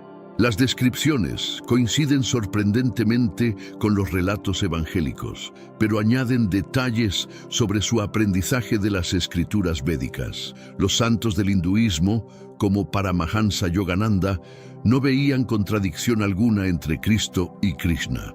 Para ellos, ambos eran avatares del mismo espíritu divino, manifestado en diferentes épocas para diferentes pueblos. Oriente es Oriente y Occidente es Occidente y nunca se encontrarán, escribió Kipling. Pero estaba equivocado. Se encontraron en Cristo. Se encontraron en la figura universal del Maestro que no pertenecía a ninguna cultura porque pertenecía a todas. Y ahora, en este tiempo de convergencia global, esas tradiciones separadas comienzan a reconocerse mutuamente. Los monjes benedictinos dialogan con los lamas tibetanos. Los místicos sufíes conversan con los contemplativos cristianos. Los vedantistas reconocen en las palabras de Jesús ecos de sus propias escrituras sagradas. No es sincretismo, es reconocimiento. El reconocimiento de que la verdad una se manifestó de muchas maneras, habló en muchas lenguas, se adaptó a muchas culturas, pero mantuvo siempre la misma esencia transformadora. El Cristo cósmico de los textos orientales no reemplaza al Cristo histórico de los evangelios, lo completa, lo amplifica, lo libera de las limitaciones culturales y temporales para revelarlo como la palabra eterna que resuena en todos los corazones sinceros. Este despertar no es una amenaza para la fe cristiana auténtica, es su florecimiento completo. Porque cuando vemos a Jesús como realmente fue, no prisionero de una sola tradición, sino maestro universal de todas las tradiciones, su mensaje se vuelve más poderoso, no menos. Y tal vez, solo tal vez, este es el momento profético que los místicos orientales y occidentales han estado esperando. El momento cuando las murallas entre las tradiciones se desplomen, cuando las verdades parciales se unan en la verdad completa, cuando el Cristo fragmentado por la historia sea visto nuevamente en su plenitud cósmica. El Espíritu sopla donde quiere. Y en este tiempo está soplando desde todos los puntos cardinales, trayendo de vuelta a casa las piezas dispersas de una revelación que nunca debió ser dividida. Porque Jesús no vino a crear cristianos, vino a despertar Cristos, y ese despertar no conoce fronteras geográficas, culturales o religiosas. Es la hora de la convergencia, es la hora del reconocimiento.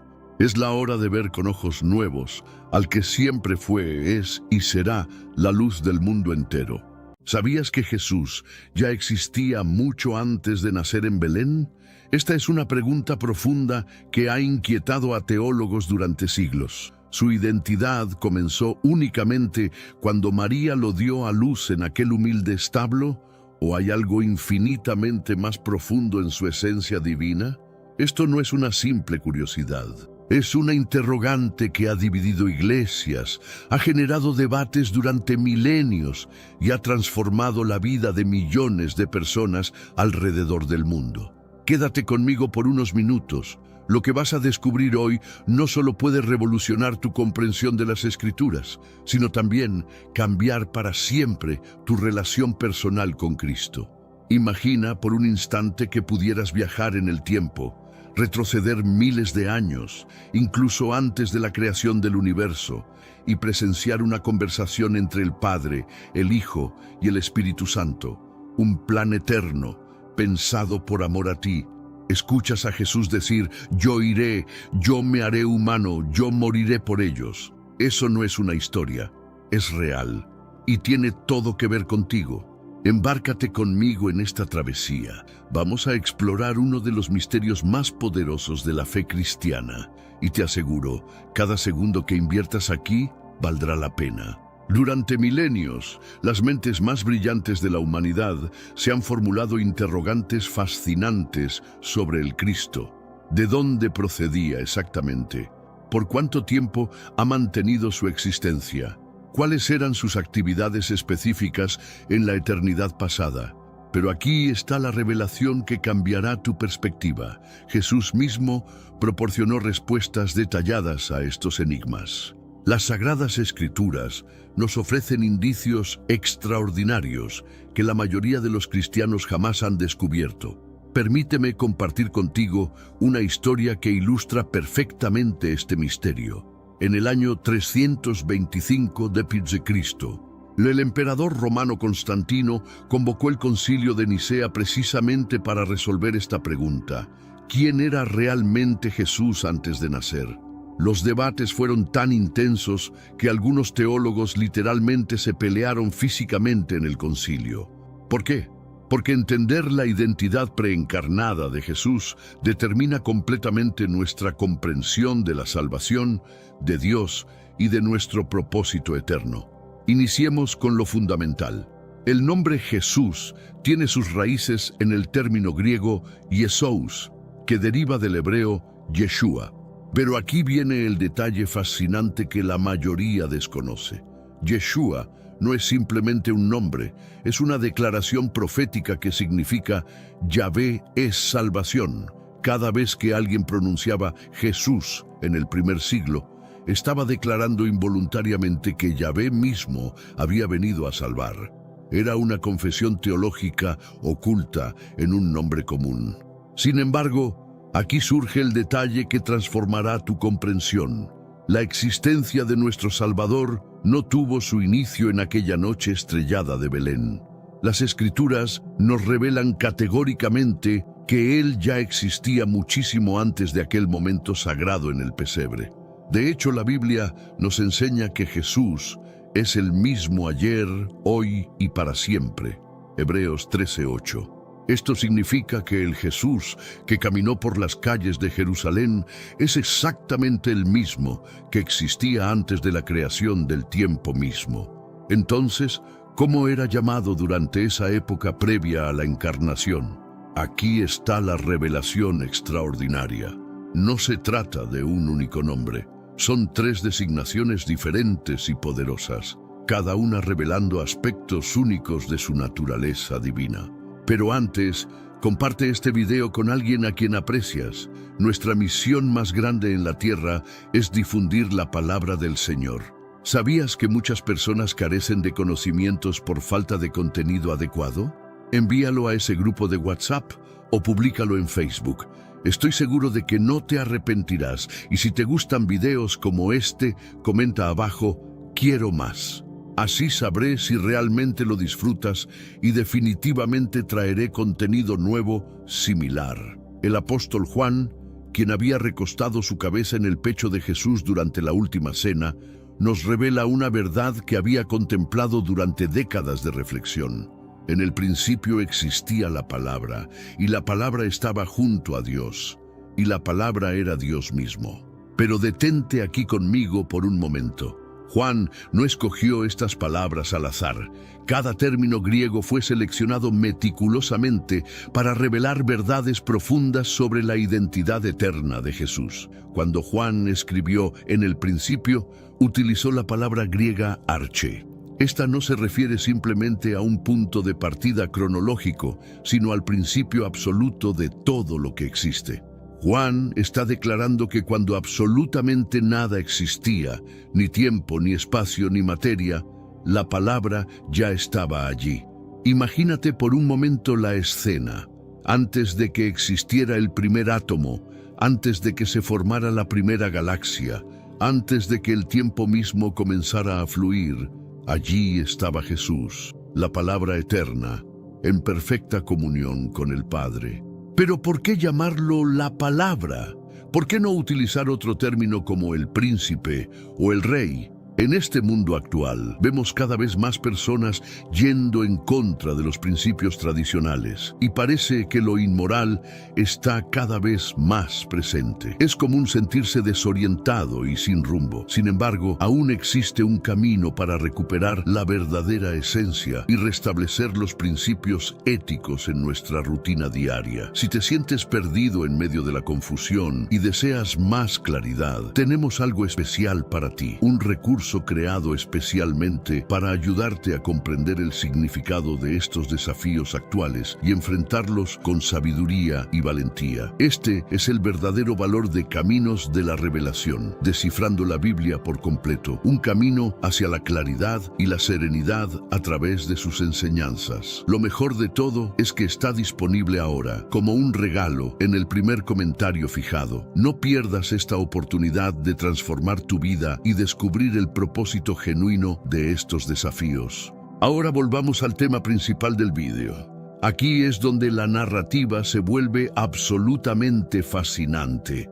En las civilizaciones antiguas, especialmente en la cultura hebrea, las palabras no eran simplemente sonidos o símbolos escritos.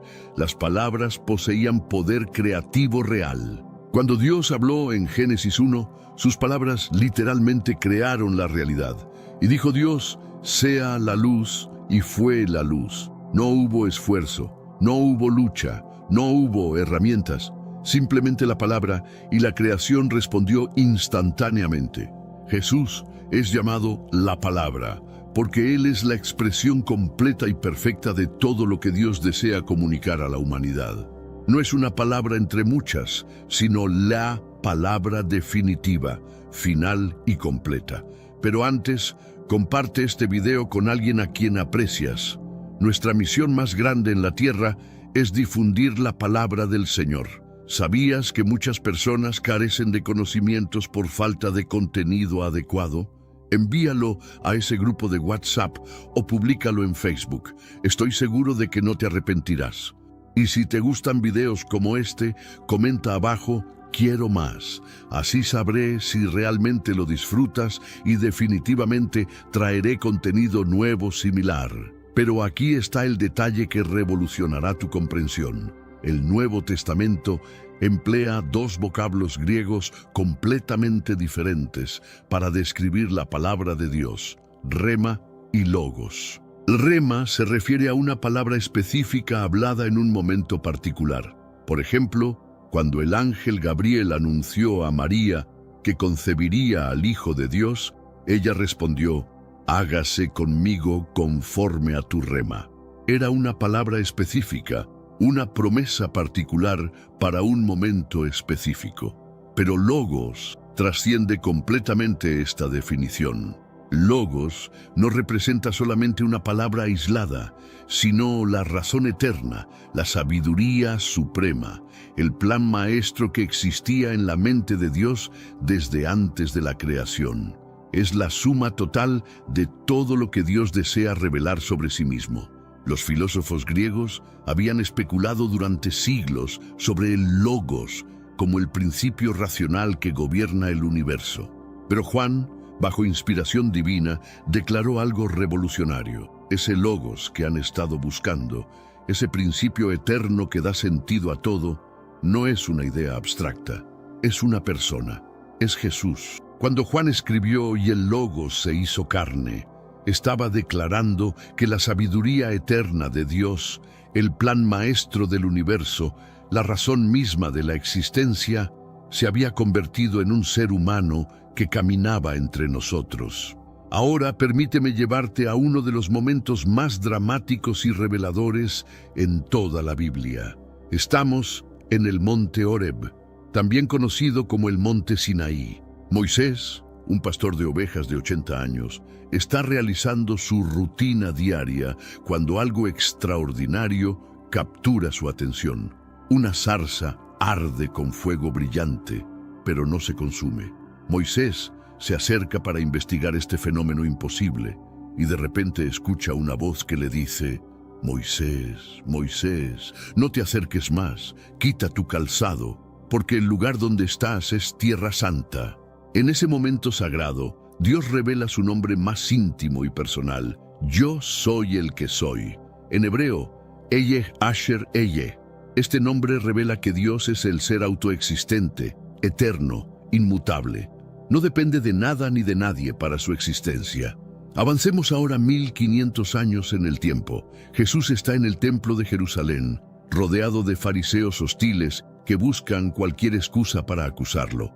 La tensión es palpable. Estos líderes religiosos están cuestionando la autoridad de Jesús y su relación con Abraham.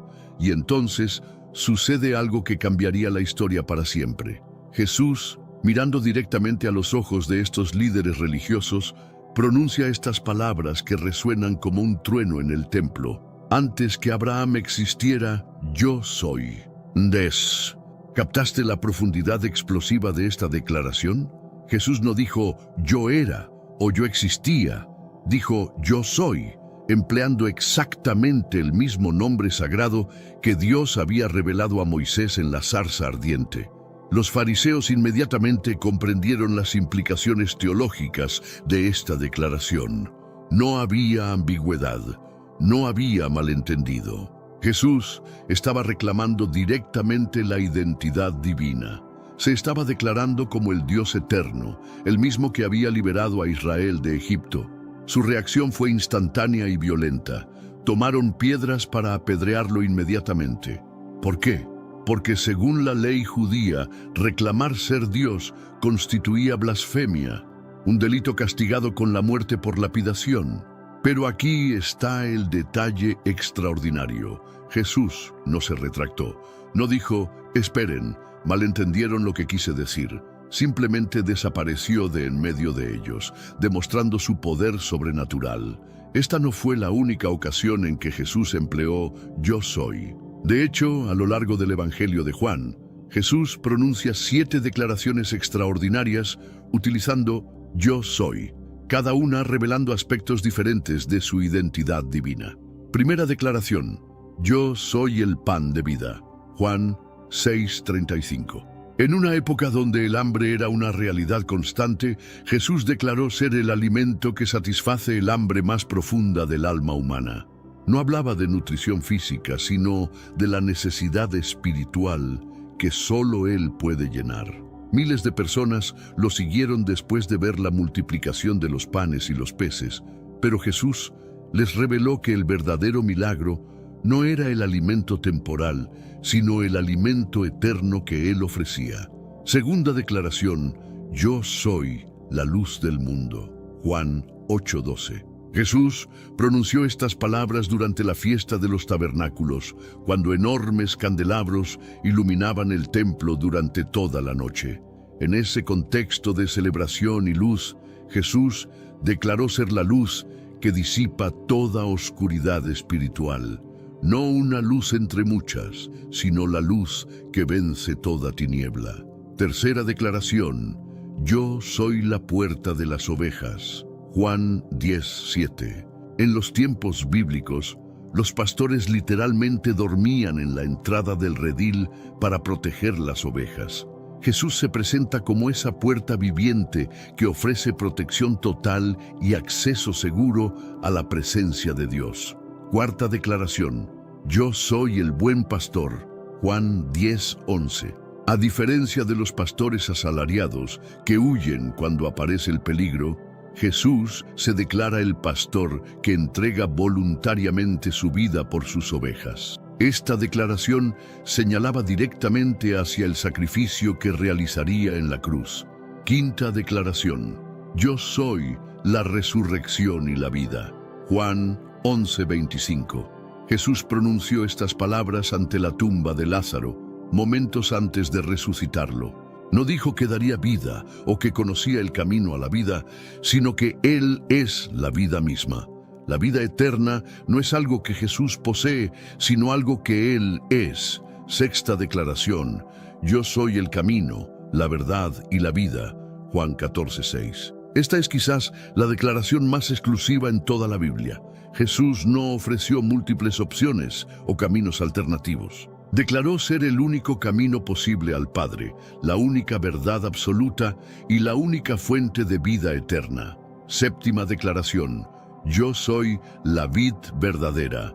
Juan 15:1. En esta metáfora final, Jesús enfatiza que la vida espiritual verdadera solo es posible en una relación íntima con Él. Sin esta conexión es imposible producir fruto espiritual auténtico. Ahora permíteme llevarte a una revelación que ha fascinado a los eruditos bíblicos durante siglos. A lo largo de las páginas del Antiguo Testamento encontramos apariciones verdaderamente misteriosas de una figura extraordinaria designada como el ángel del Señor.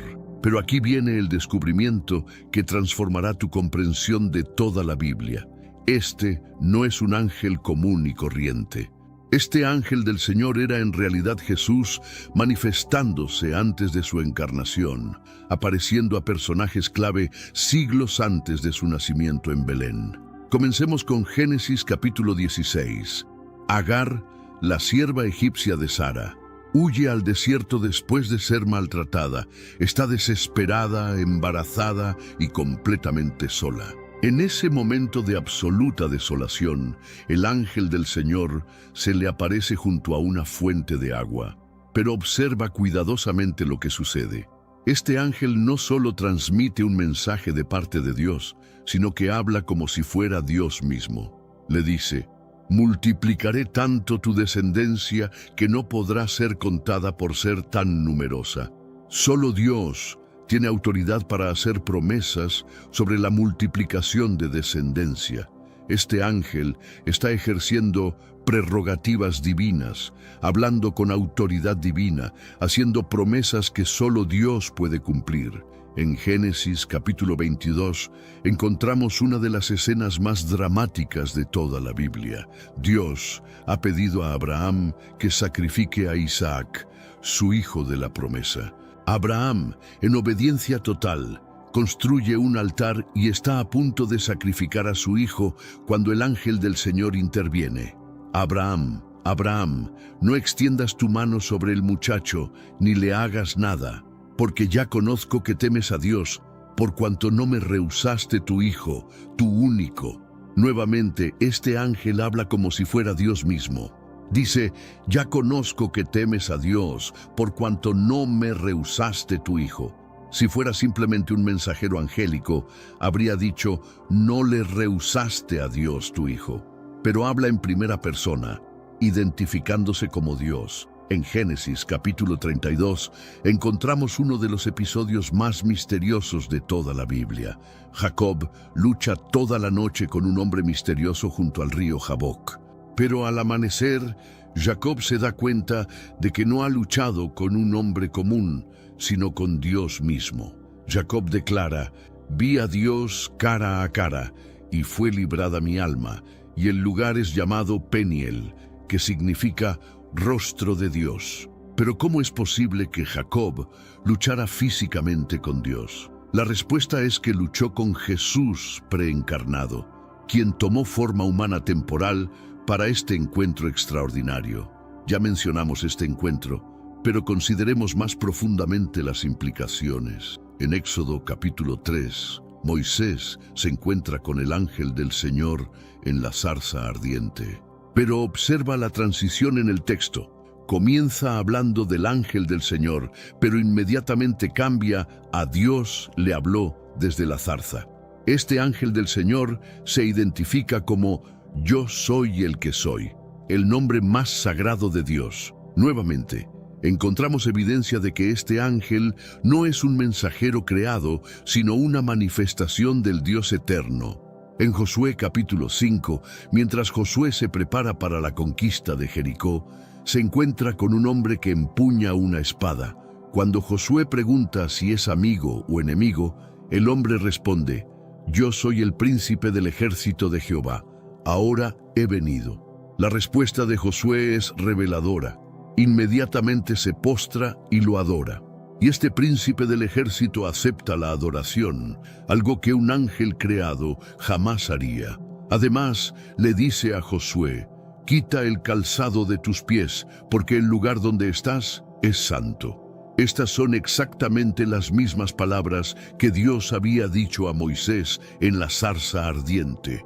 Claramente, este príncipe del ejército es una manifestación de Jesús preencarnado.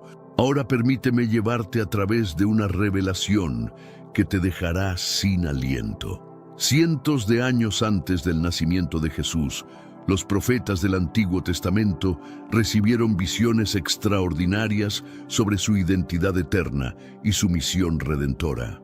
En Isaías capítulo 9, versículo 6, encontramos una de las profecías más poderosas y detalladas sobre la identidad de Jesús. Porque un niño nos es nacido, hijo nos es dado, y el principado sobre su hombro, y se llamará su nombre Admirable, Consejero, Dios fuerte, Padre eterno, Príncipe de paz.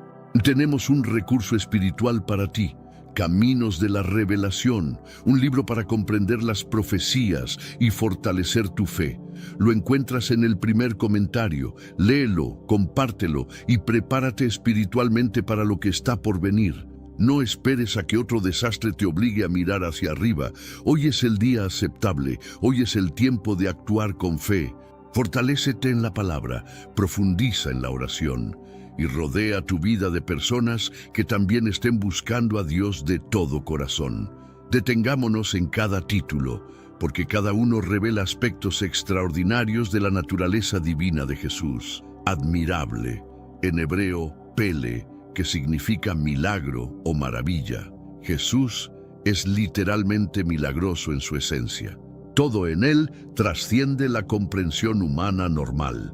Consejero, en hebreo, yoetz, que se refiere a alguien que da consejos sabios y estratégicos. Jesús posee la sabiduría suprema del universo y ofrece dirección perfecta para nuestras vidas. Dios fuerte, en hebreo, el Gibor. Esta es una designación que se usa exclusivamente para Dios Todopoderoso. Isaías está declarando inequívocamente que este niño que nacerá es Dios mismo manifestado en carne humana, Padre eterno, en hebreo, Avi-Ad, que significa Padre de la eternidad. Jesús no solo existe eternamente, sino que es el originador y sustentador de todo lo que existe para siempre. Príncipe de paz, en hebreo, Sar Shalom. Jesús es el gobernante supremo que establece paz verdadera y duradera, no solo entre naciones, sino entre Dios y la humanidad. En Miqueas capítulo 5, versículo 2, encontramos otra profecía extraordinaria que revela la preexistencia eterna de Jesús. Pero tú, Belén Efrata, pequeña para estar entre las familias de Judá, de ti me saldrá el que será Señor en Israel.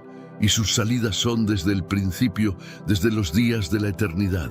La frase «desde los días de la eternidad» es absolutamente extraordinaria. En hebreo, Mi-Mei Olam, que literalmente significa «desde los días sin principio». Miqueas está declarando que aunque Jesús nacería en Belén, su existencia se remonta a la eternidad pasada. En Daniel capítulo 7, versículos 13-14, encontramos una visión profética extraordinaria. Miraba yo en la visión de la noche, y he aquí con las nubes del cielo venía uno como un hijo de hombre, que vino hasta el anciano de días, y le hicieron acercarse delante de él. Y le fue dado dominio, gloria y reino, para que todos los pueblos, naciones y lenguas le sirvieran. Su dominio es dominio eterno, que nunca pasará, y su reino uno que no será destruido. Tenemos un recurso espiritual para ti, Caminos de la Revelación, un libro para comprender las profecías y fortalecer tu fe. Lo encuentras en el primer comentario. Léelo, compártelo y prepárate espiritualmente para lo que está por venir. No esperes a que otro desastre te obligue a mirar hacia arriba. Hoy es el día aceptable. Hoy es el tiempo de actuar con fe. Fortalécete en la palabra, profundiza en la oración y rodea tu vida de personas que también estén buscando a Dios de todo corazón. Esta visión revela que Jesús, el Hijo del Hombre, recibe adoración universal y dominio eterno. Solo Dios puede recibir adoración de todos los pueblos, naciones y lenguas. En Salmos capítulo 110, versículo 4, encontramos una profecía extraordinaria sobre el sacerdocio eterno de Jesús. Juró Jehová, y no se arrepentirá: tú eres sacerdote para siempre según el orden de Melquisedec. Esta profecía revela que Jesús no solo sería rey, sino también sacerdote eterno.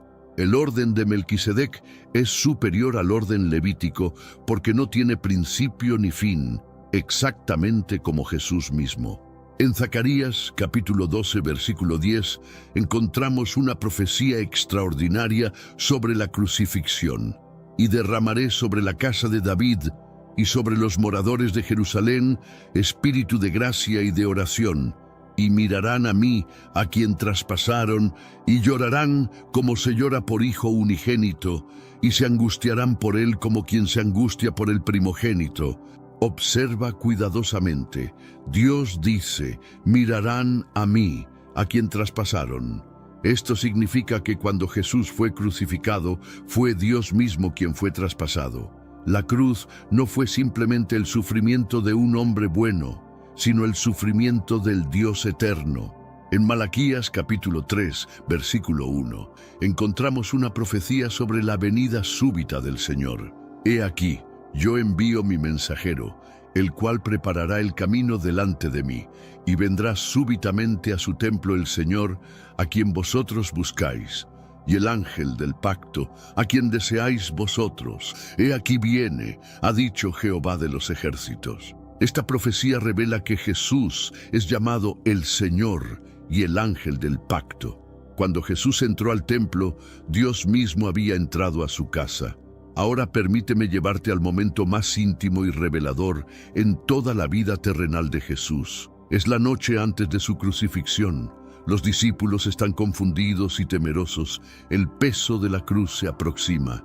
Y en ese momento de máxima intensidad, Jesús eleva una oración que nos ofrece una ventana única hacia la eternidad.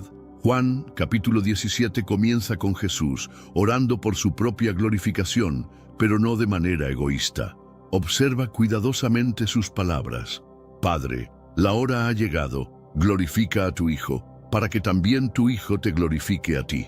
Esta oración revela que la glorificación de Jesús y la glorificación del Padre están íntimamente conectadas. No pueden ser separadas. La gloria de uno es la gloria del otro. Jesús continúa: como le has dado potestad sobre toda carne, para que dé vida eterna a todos los que le diste. Aquí Jesús revela que tiene autoridad sobre toda la humanidad. Esta no es una autoridad otorgada recientemente, sino una autoridad eterna que ahora se manifiesta en su ministerio terrenal.